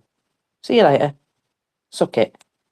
And it does look as though this would be done at the same time as Russian exports are sanctioned with regards to this plant in particular. Because, well, the Irish government are under an awful lot of pressure to do something. Because, they're about to take over the EU Parliament, and it's going to be really heavily stained with this issue every day until they do something about it.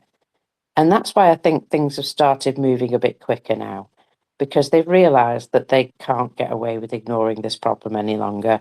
And, everybody who's been, shall we say, involved in ignoring the problem is realising that they're going to end up in lots of trouble themselves if they keep digging their feet in. So here we are. We are on the cusp of the possibility of this plant being nationalised. Now, a long, long time ago in 2022, they drew up plans to nationalise this plant and they put them on the shelf and they didn't do nothing with it because it was a last resort. Well, I think all these years down the line, it needs to be the next resort, doesn't it? So it does look as though there is now serious talk of nationalising the plant, and that would be a fabulous result. But of course, like I've said, that's only one of them.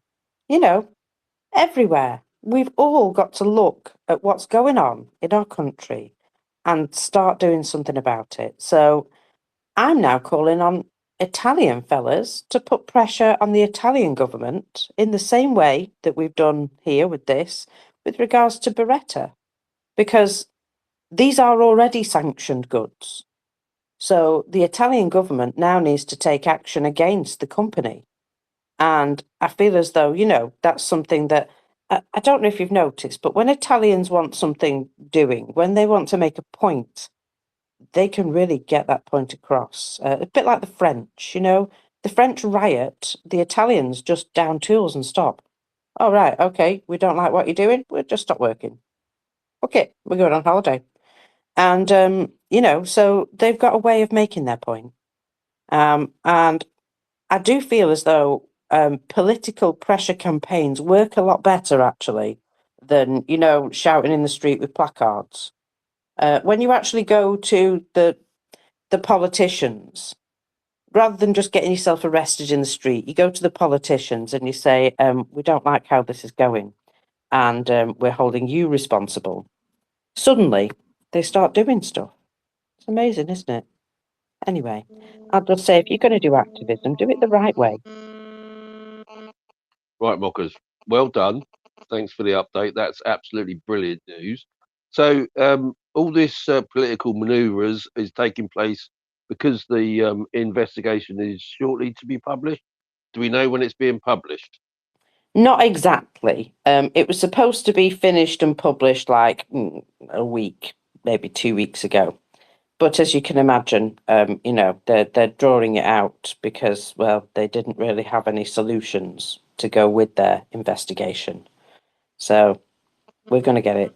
Well, no, sweet. So I can't tell you how proud and just chest thumpingly proud you lot are. I am of you lot. Well done. But so all this manoeuvring, political chatter is ahead of. They know they've got the investigation. They've all read it, and that's why they're having these discussions because they all know the investigation is going to say, yeah, it does go to Russia, and yes, it does end up in Shahid drones, and yes, it does hurt Ukrainians or kill Ukrainians in actual fact, and that's just not a.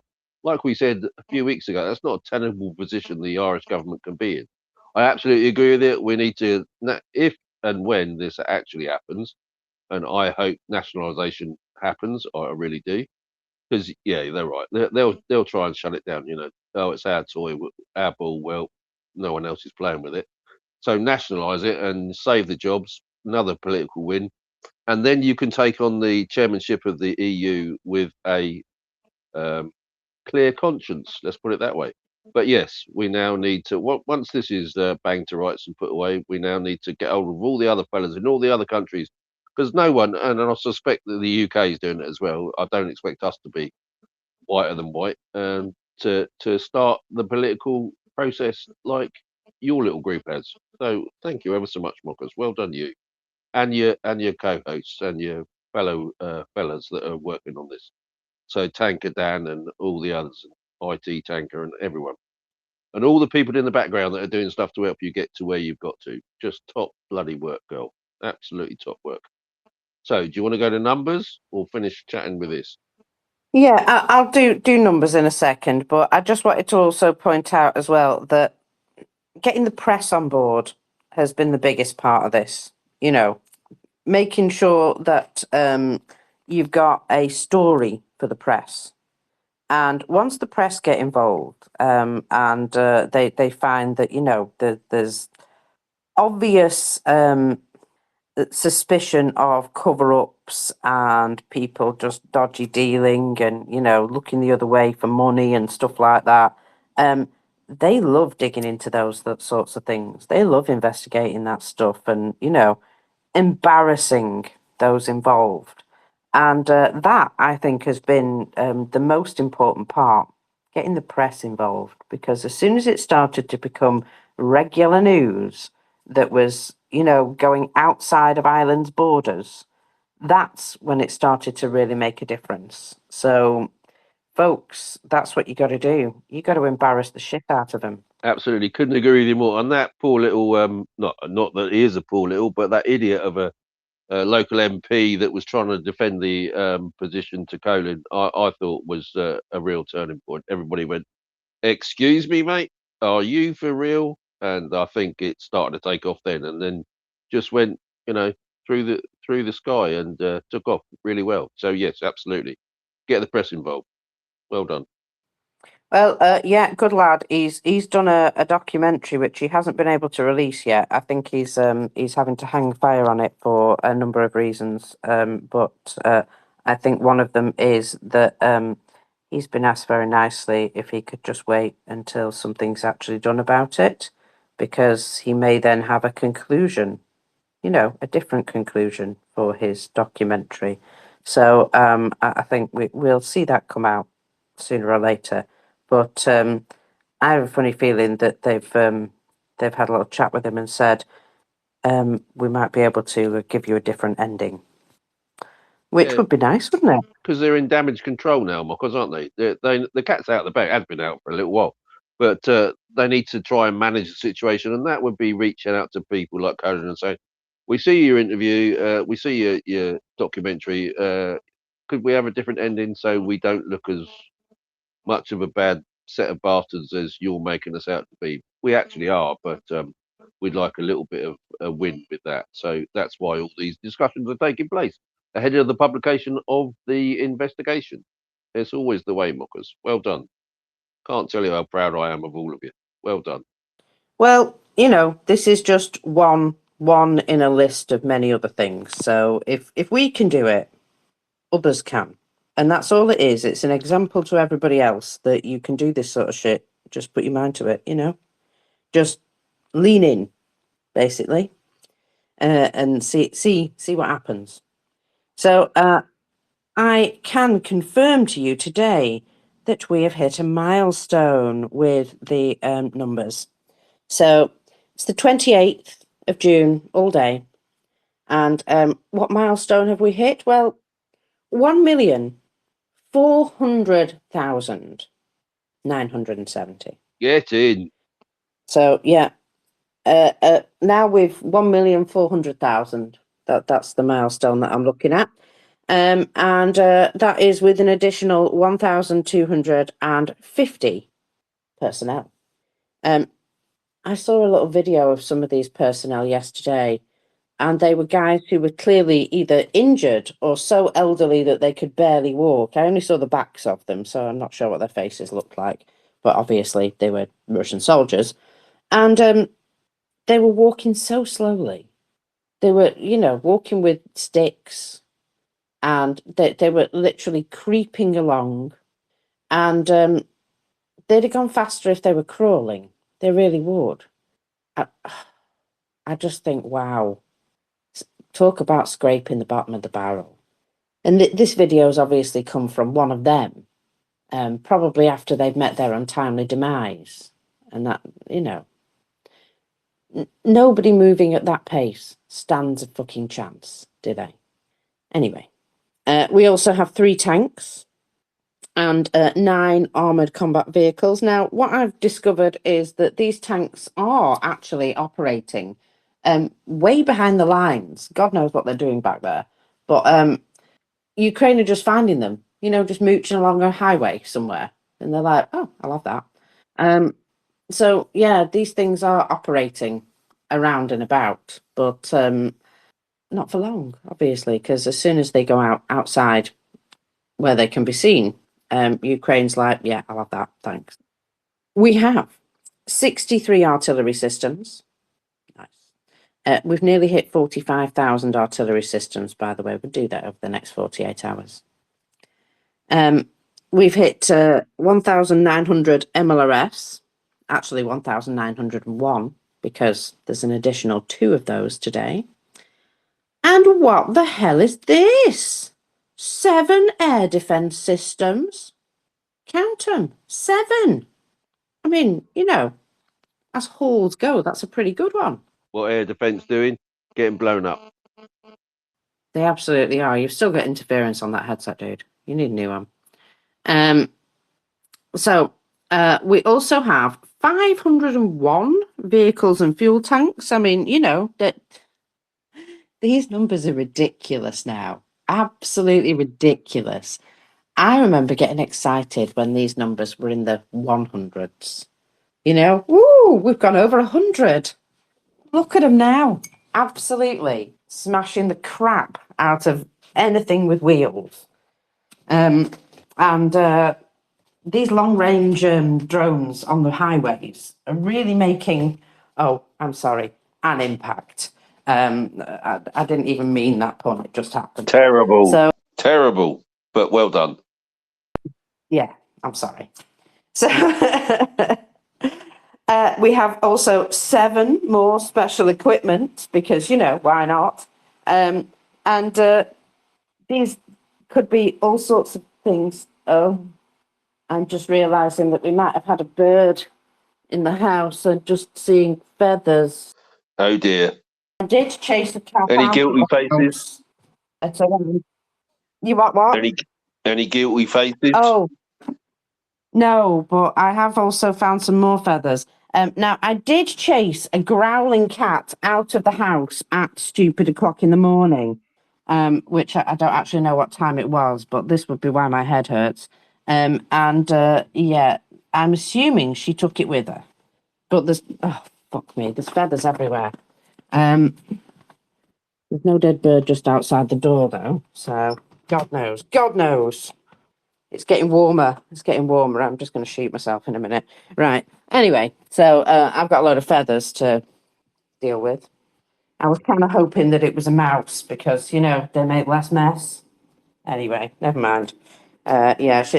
So her favourite places for defeathering birds full of feathers. So I'm assuming it was a bird she had.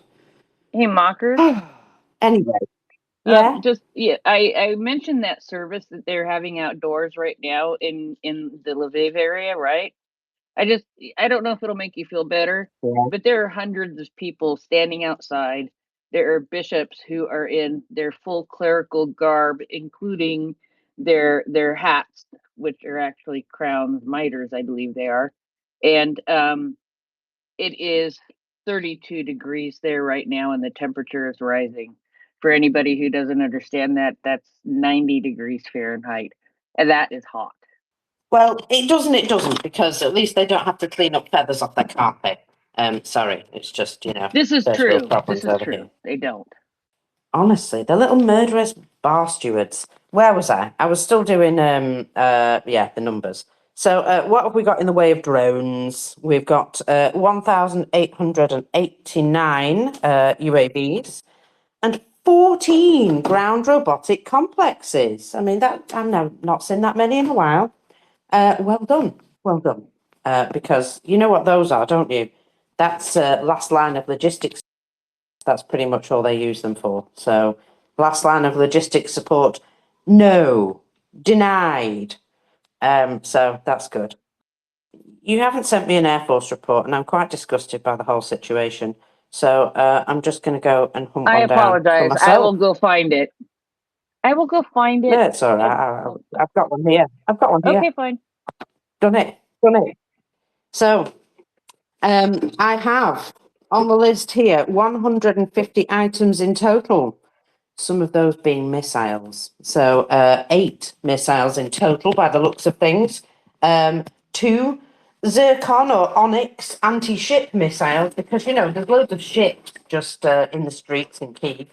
Find them all over the place. One of which was shot down. And 6 Iskander M or slash S-400 ballistic missiles. All of them. Do you hear that? All of them shot down. Result. That is a result, isn't it? Now, there were also 142 UAVs 125 of which were shot down. So that leaves, trying to do maths in my very addled brain right 17. now. So 17, I think. 17. 70, yeah. See, I did it. So out of those 17, 14 were recorded hitting 11 locations, as well as the fall of downed fragments at 13 locations. You'll be glad to know. And there will still have been some in the airspace. So that was 3 hours ago, 3.5 hours ago, that was confirmed. But 8 missiles and only 1 Zircon got through the air defence. Now, I don't know if that means that Ukraine have received some more PAC-3 missiles from somewhere, possibly, or that they've been trying out some other ways of knocking down ballistic missiles. But 6 out of 6 Iskanders, that is indeed a result, like you say. I saw that earlier and I was like, really? Wow, very impressive. So let me just look at the full report and just check and see if there's anything else that I need to know of, because it didn't say that, it, or did it? Oh no, here we go. 1 missile strike and 14 strike UAVs at 11 locations, right? That's what I was trying to figure out. But that's very impressive. Now, it does say, actually, that the 6 Iskander and 1 Zircon were either shot down or suppressed. Now, remember that some of the things that they've been doing have just been like suppressing them to the point where they fall out of the sky before they reach their target. So I don't know whether that's also playing a part. But either way, what a result. Because I saw that there were ballistic missiles being fired at Kyiv last night, and I was like, well, there's nothing I can do other than be pissed off about the whole thing, you know, and that's not going to help either. So I just kind of went back to work like you do. Nothing we can do. And Ukraine obviously managed really well, really well. So impressed by that. Made me feel a whole lot better. And I'm sure, you know, Ukrainians felt a whole lot better as well, that they weren't digging too many people out of broken buildings. But there have still been hits today, you know. Can't get away from the fact that Russia is just committing terror every day. And I'm sure there's probably some people who have died and some people who are injured. And although I haven't found it on my timeline because it keeps refreshing before I can actually scroll anywhere, just saying, you know, it could be avoided, couldn't it? All of this could be avoided by Russia just going home and deciding not to attack their neighbours. Anyway, talking of being attacked, have you seen what the Titan barricade defence plant looks like in Volgograd? Have you seen the new image of the side of the building? Last time I saw it, it looked a little woeful, like in pieces. Dude, did you like leave your phone in the other room and go to the bathroom and are talking to us that way? Sounded like he closed himself in a cupboard, didn't it? Yeah, talking to you. Either way, you lose your teeth. I don't know what's happening with my audio this morning, people. You just have to put up with it. Right, hang on. I'll be back in 2. Much better. You're better now. Whatever those last 2 seconds, it suddenly got better. Anyway, where was I? Sorry, I already said that, so I sound really weird, but I said it with the mic closed because I'm an idiot. So, one of the impact sites from the FP5 Flamingo strike on the Titan barricade defence plant in Volgograd resulted in, well, the entire side of the building just being the metal structure. It does look as though this particular building was just completely erased from existence. Now, it is worth noting that this is one of the larger buildings on the site, but not the only large building on the site. So there is still quite a bit of this site existing, which is probably going to be revisited now. Now Ukraine have, made a point that they can hit it. They're going to keep hitting it until it's no longer functional. But certainly this one building is very no longer functional. Yeah, no, it's gone.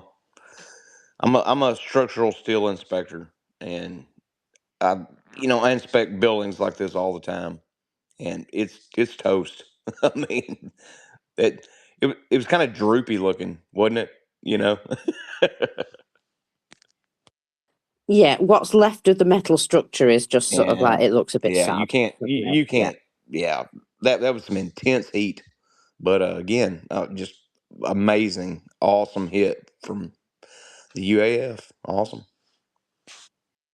Well, it just goes to show, doesn't it, what this massive warhead that the Flamingo is carrying can do, what sort of damage it can do.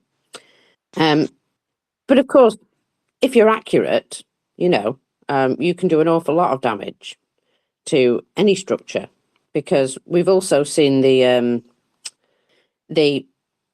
trying to remember what it's called now. You know, that chips plant that got blown up. Right. Well, the FP So ones that and twos are just amazing. I mean, the early guys, they're just outstanding. they absolutely are. I mean, they're doing such a good job. They really are. So the other place that got blown up with that were making chips in Voronezh, was Yeah, it that place? Voronezh. Yeah, you're right. Yeah. Um, I saw an additional picture of that yesterday where you can see how much was being done at this particular place. There would have been hundreds of workers at this place. One of the things that was noted was the entire side of one room was missing. And you could see inside where people had lockers, you know, where you would get changed into like, lab clothes and stuff like that.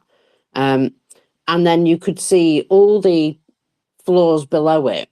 There was units that would have like cleaned the air of dust and things like that, to make absolutely sure that this was a proper environment for making of the electronics. And you could see by the number of lockers and the space and the amount of, these rooms that had all these sort of air purifying units, just from glancing inside where the side of the building had sort of been sliced off, hundreds of people worked in that space doing that work. So when they say 6 people died, how many other people have they not mentioned?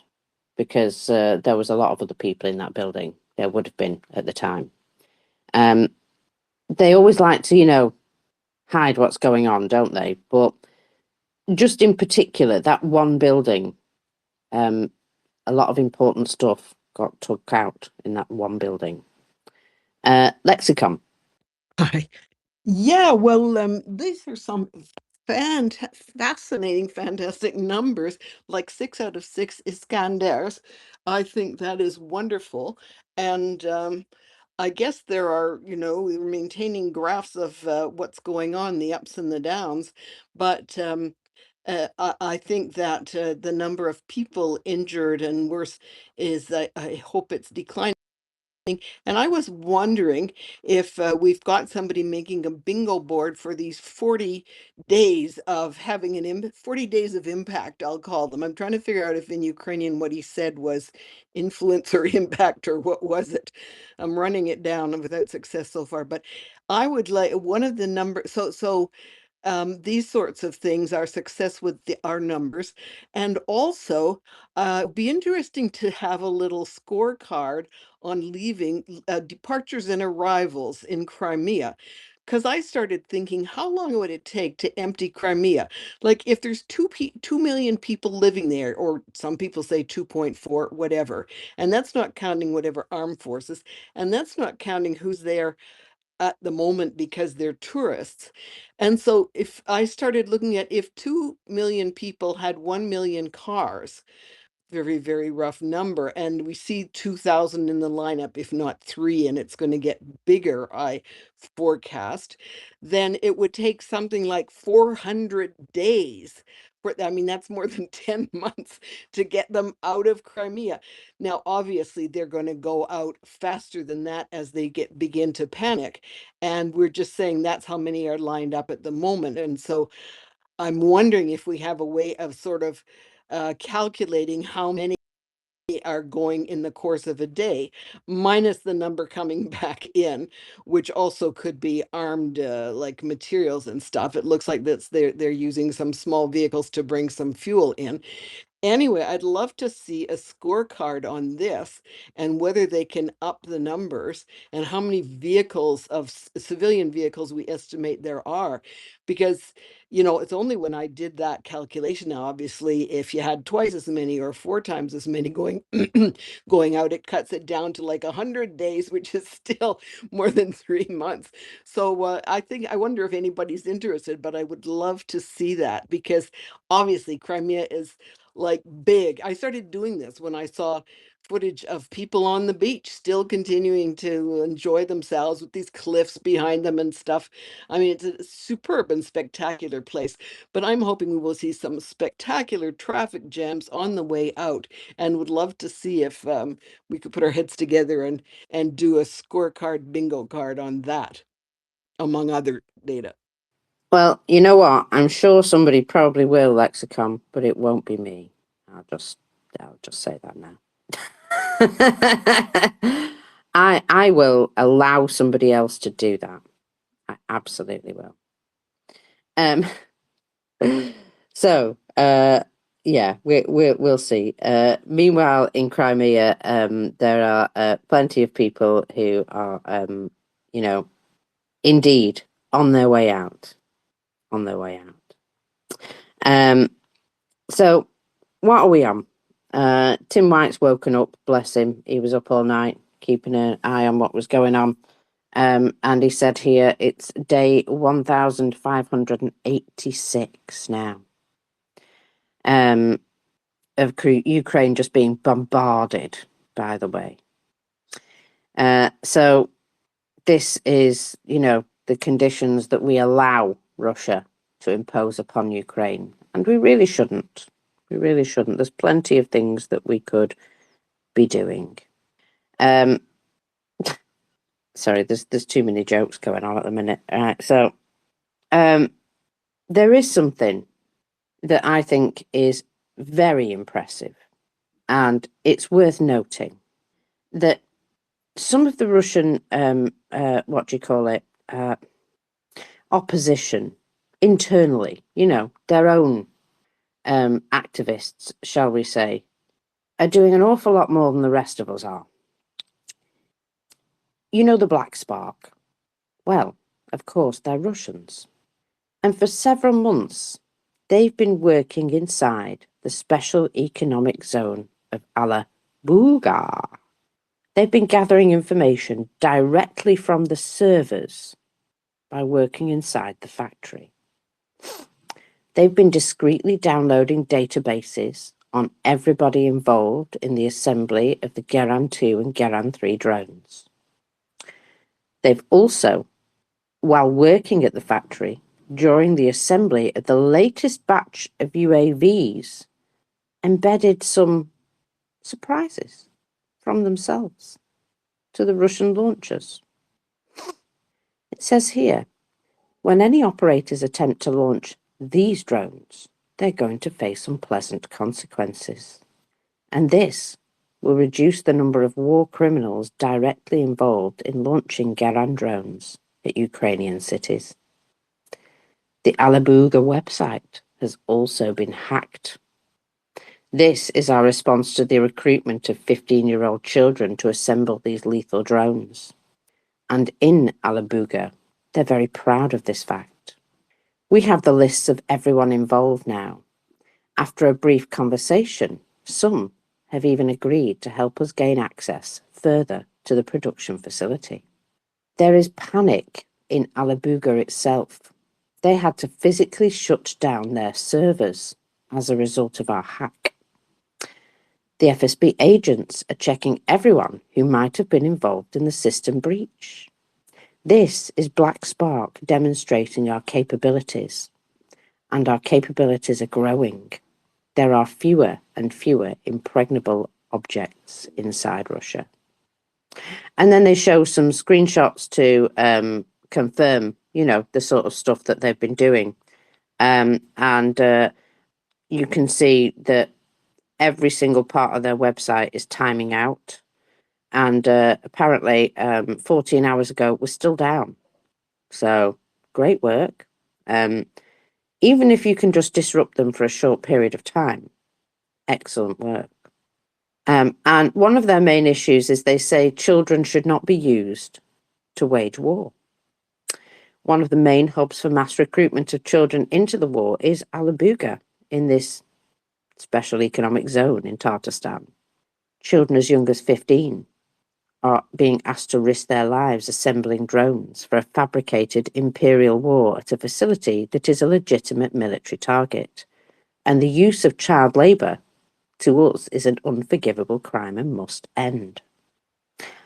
And they say there will be more information coming. So it would appear that they have infiltrated Alabuga. And I just wonder what else is going to happen at that facility. I wonder if this is, technically Ukraine could hit this site. But the optics of, killing 15-year-olds is not good, is it? However, there's always other ways.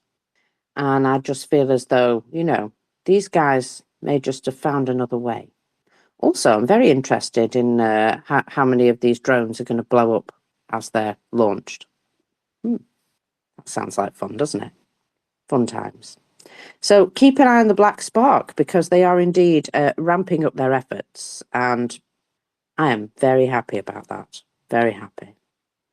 Now, let's just have a little go over what's been happening here. There is a steel truss bridge in the Luhansk region, a railway bridge. Believe it or not, I have sent it to Peter Headley so that he could cry over the railway infrastructure being broken. It makes him a little bit sad because he's like, oh, all this infrastructure, they're probably never going to rebuild it. They might rebuild this one, only because Ukraine will rebuild it if the Russians don't. So this was attacked on June the 26th in the settlement of Sabivka, and it plays a very important role in railway logistics between the temporarily occupied areas of Luhansk and Donetsk regions. And it is, and I'm going to give you the technical term here, fucked.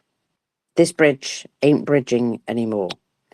There's a whole side of it that's just laying on the ground, having a little rest. It does look as though one half of it may still be standing, but it's also suffered some damage. Oh, yeah. In fact, there's a whole chunk of it, like, of the bit where you would run the rail, you would run the train across, where I would say you probably want to rebuild that before you run any trains across it. So, yeah, that fucked. No bridge, no fuel, no Donbass. Just, this is how you cause maximum damage to a steel truss bridge. You don't hit the centre of it. You target the abutment where it is abutting the ground. And Agreed. that means that the entire bridge has to be rebuilt. What's that, my darling? I said agreed. Right, hitting the center span isn't going to do it, but yeah, what's holding it up is what's holding it up. Yes, and Russians are very good at repairing railways. So, they could crane in a new bit of the bridge, but they're going to have to completely take all of that abutment down and rebuild it if they want to put that bridge back in place properly. You know what they're going to do. They're probably just going to put a bit of wood over it and carry on. But that won't last very long either. So there's that. Well, Bless 'em. recently they hit a crane and that is so important. Cranes are, they're expensive, they're rare, and hit the bridge, but if you hit the crane and then hit the next crane and the one on the way, that's the way. But anyway. Yeah, absolutely. Now, apparently, there is a new tourism slogan while holidaying in Crimea, and it's "Show me your ass." And what they mean is that everywhere you sit down, everywhere you put your feet on the beach, you'll find black spots attaching to you, oil. This is the beach in Baltimore that's being noted here. A girl sat on the rocks and then found that she had black oil all up her ass. I mean, it's a nice one for waving in the camera. Thanks, love. But even so, you do look like you've pooped yourself with oil. So, one of the most beautiful places in Crimea, but it's covered in black oil now because Russia, fucking shitty neighbours. Anyway, if you want to see that, I'll retweet that for you so you can look at that lady's bum. Just because, got to cheer up on a Yeah, Sunday. thanks, but no. Well, just I'm just doing a service over here. Now, I have a few other things, but I think I'm going to go to a tale of woe. Tale of woe. I've got a few of them, but here we go. Before I do that, though, there's a couple of guys here, and they're nice, the beardy-looking, perhaps Chechens, and they have set up a small business. In fact, it looks here as though they are indeed part of this illicit black market of fuel sales. I wonder how that happened. So, widespread 1990s style black market operations, even now, they are struggling to supply the masses. One black marketeer serves out a maximum of 10 litres per person from his, big old storage container here. And he's selling them petrol outside the law while claiming the moral high ground. And he said, basically, stop bothering me. We'll have to sell you 10. Those in nice cars. You are not in need, brothers. So let it go to those who genuinely need it. No taking extras. You know what I mean. We don't want a situation where lads just drive around partying, taking it all. But if there's a young woman with a sick child, she must go first in the queue. We already give her first. So make sure nobody goes round twice, stand in a proper queue, and all honour your word. We aren't having you hold 300 jerry cans, 10 litres each, so that there's enough for everyone. Look, brothers, the people here have been queuing all day just to get on your list. Well, I'll say something about that too. The women must go first. I do not care. The women go first here. I've already got 1,000 people complaining to me, and it doesn't matter. I'm fasting over here too. You will have to fast just as much as me. I said 4 p.m, and that is it. Anybody queuing since morning, you will just have to come back tomorrow. I did post what time I would be here, so we wouldn't have this sort of chaos. You should have just come 10 minutes before I arrived. I don't care that you've been waiting all day. So there you go. He's claiming the moral high ground while selling illicit petrol. Well done. Well done. I love that. It's going to get worse, by the way. It's going to get worse. So this particular tale of woe is based upon the flamingo. And, it's a Chris Wiki. When I say it's a tale of woe, it might actually just be some interesting information. But we'll see. We'll see, because I never have time to read these things. So we all find out together. It's nice.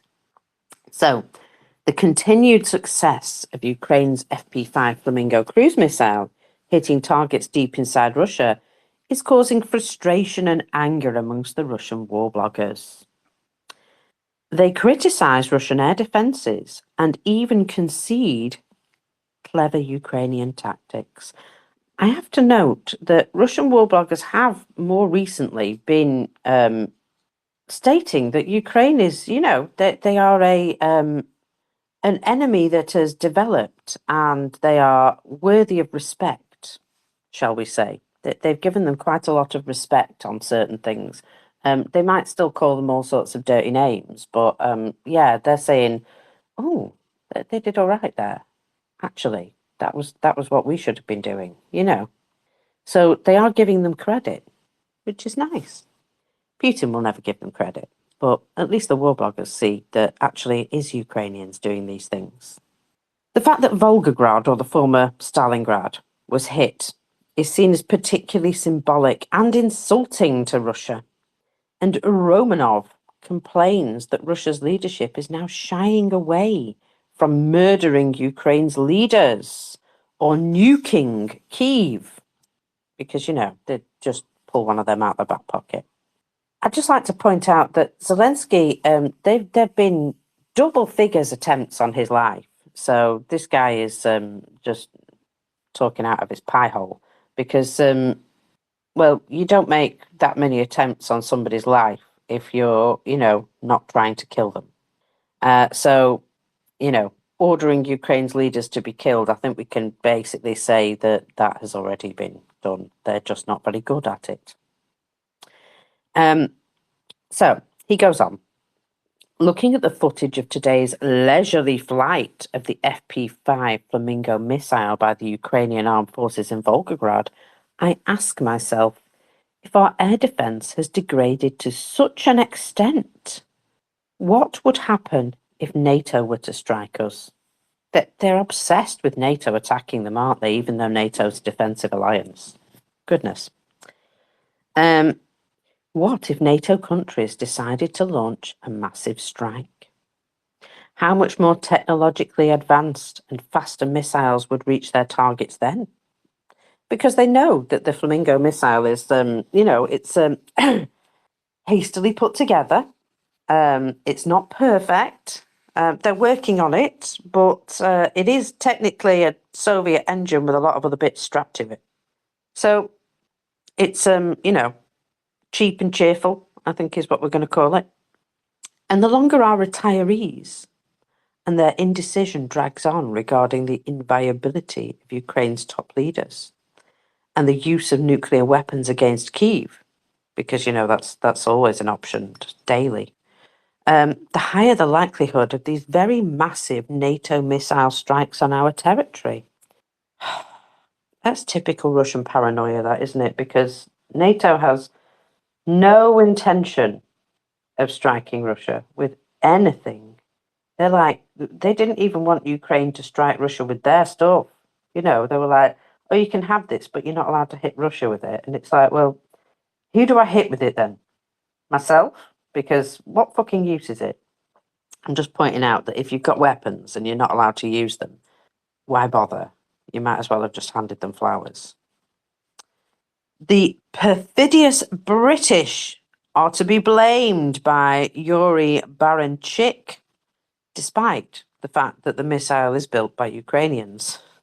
Just think about it. This is an essentially British missile which Ukraine is claiming as its own, striking Stalingrad. I'd just like to point out that if it was a British missile, we'd be very proud, but it's not. The British couldn't have dreamed of this in their wildest dreams 80 years ago. My friend, neither of us were alive 80 years ago. What the fuck does that matter? But today, we have given them an opportunity to hit us. What other agreements are needed for the General Staff to finally start changing their approach to strategic defence? Here's the thing, though. They did change their approach to strategic defence, and they decided that Moscow was worth protecting and nothing else. Because Putin's there. Intelligence Diary also shows frustration. Considering that the FP5 is quite large, flies relatively slowly, and should be easily visible on radar, this is an extremely poor result for our air defence.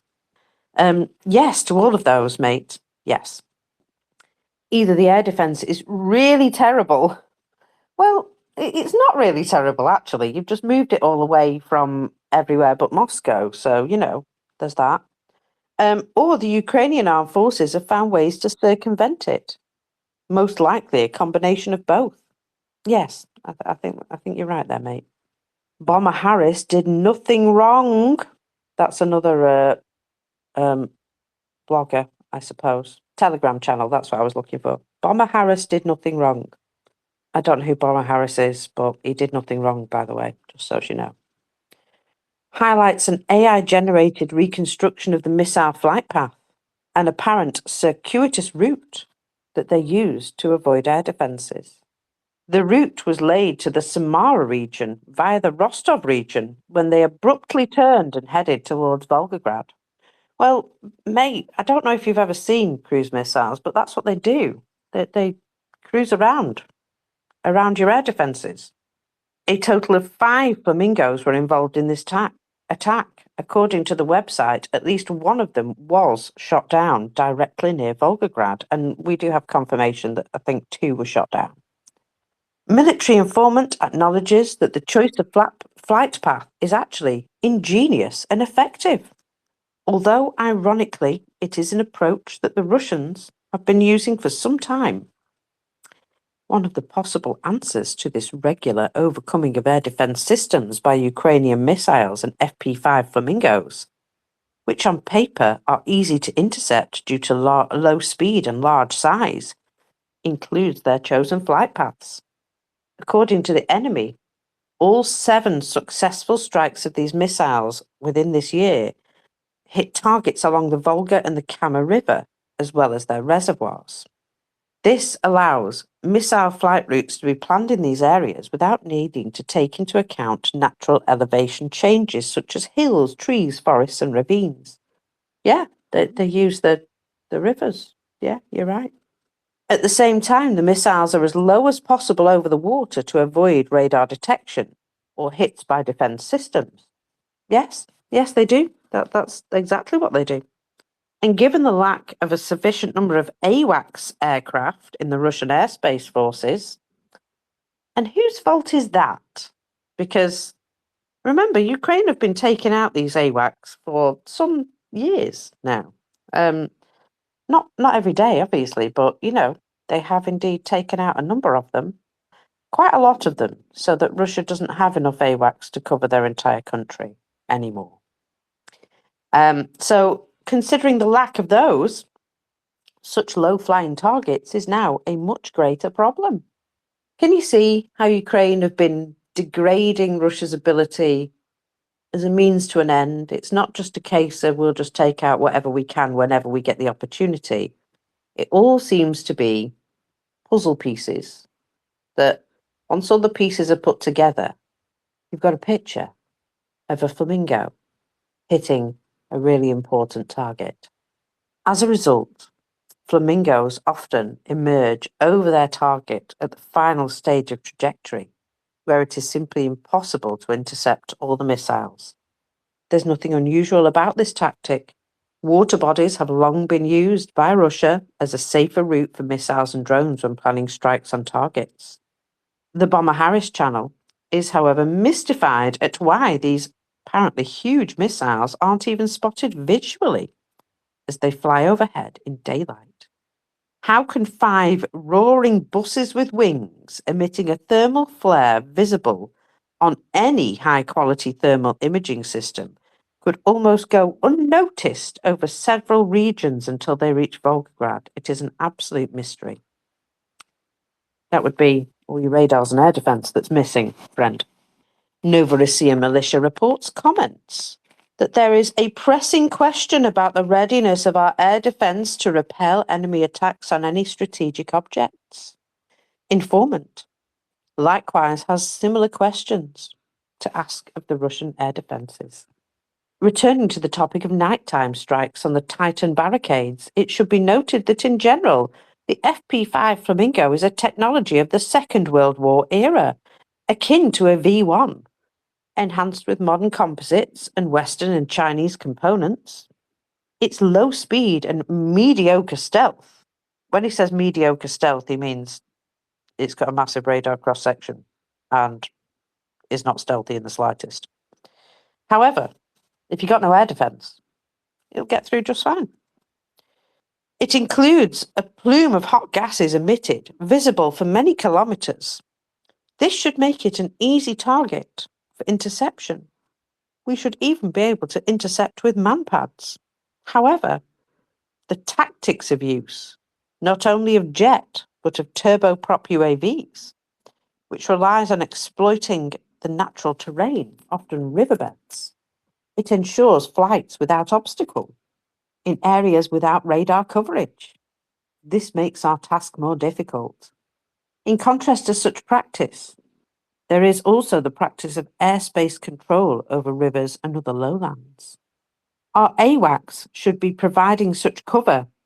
At a minimum, we could have soldiers with manpads designed for intercepting cruise missiles.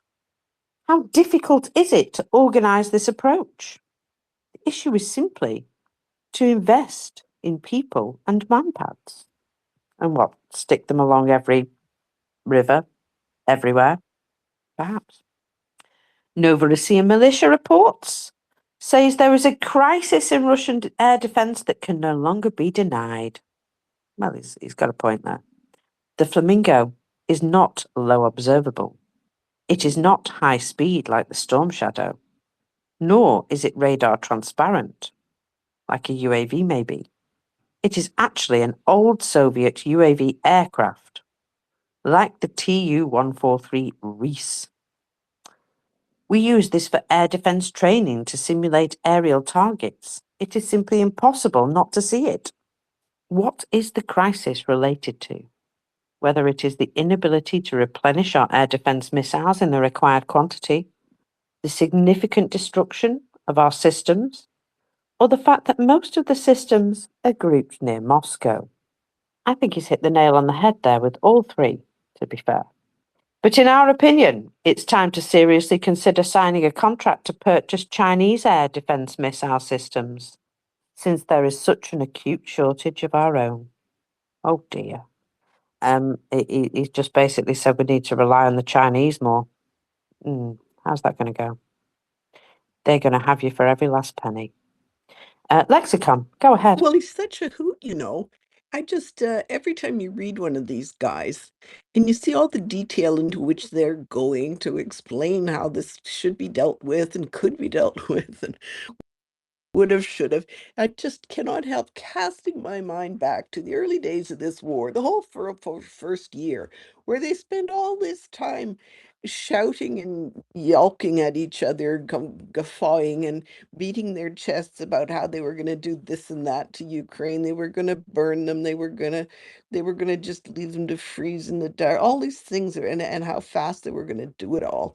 And the way I'm always talking about this, the way the tone has changed. But I just every time you read one of them, it makes me think. I mean, Schadenfreude, somebody here was talking about it because they were showing one of David Davidov's movies about the flamingos.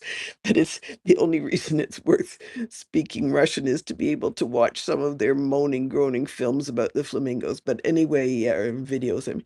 So I just, yes, I'm getting a heap of great Schadenfreude and really enjoying the energy they're putting into explaining, as you say, all those things that they can't possibly do, like don't concentrate it all on Moscow and get dedicated munitions and people on this and anyway, figure it out, be strategic. They just can't do any of it. But anyway, let them bend their minds to that for a while and work hard on it. And fun to watch the energy and then watch the despair ramp up in the 40 days of influence coming along. Yes, I have a feeling that we're going to see a lot more interesting large booms over these 40 days. And I have a funny feeling there's going to be a lot more moaning and groaning. So we get to enjoy it together because I personally love to dig these things out and read them out because, well, just, makes my coffee taste all the sweeter. Now, it's that time, and I have an absolutely cracking headache, so I'm going to go back to bed. I do love you all, and I mean it, otherwise I wouldn't have even got up to talk to you today. Because 3 hours sleep, maybe? Maybe. Yeah. Good night, all Um, from Mississippi. indeed. And I've got to get up. Well, I finally heard your voice, Harlan. I've been sort of following you and retweeting your stuff and what have you. I've finally heard you speak. Good night, ma'am. Good night. Do you want to close us out there, Firefella? Hopefully not from inside a cupboard. How's that? Beautiful. Right, so I think we've come to the conclusion that the Russian air defence is the vernacular. I'm just going to say it's in the toilet, people. And the more they try and use it, the worse it gets. And I'm all for it. What goes around comes around, and all those sorts of things. So, everyone, good to hear your voice as well, Harlan. Don't forget, people, support the fundraisers, please, as much as you can. Any couple of dollars, $10, $20, all helps. Please keep giving to Ukraine because I'm not going to say we're on the winning streak, but we've got 40 days or 38 days now of stuff to look forward to because Ukraine is smacking the shit out of Russia, and I love that every single day. Slava Ukrainian. We'll see everyone tomorrow. No, Slava. Miriam Slava. Hello, Slava Slava. Nazi. Smet Voraham. Efaham. Slavia Ukraini. Smed for a ham. Medvedaham. All right. So what we have coming up later today would be the book club. The kvetching hour, culture hour, and book club, which starts at 7 p.m. Eastern, 2 a.m. Kyiv. And then after that, starting at 2 a.m. Eastern, 9 a.m. Kyiv, will be Mockers and Firefella. Followed then at 4 a.m. Eastern and 11 a.m. Kyiv will be Ming and Will for a couple of hours there, bringing you up on the news. And sort of that wraps up for the next 24 hours. So with that, I think that I will give us all a squirrel popotamus and say see you later. Bachimus. Oh, Batimus.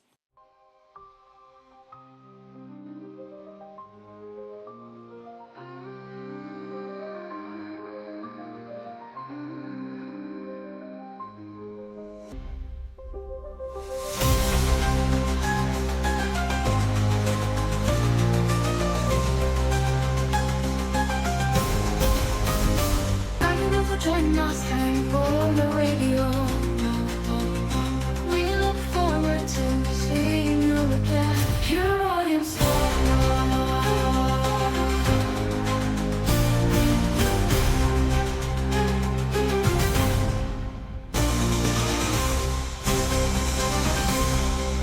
Your audience.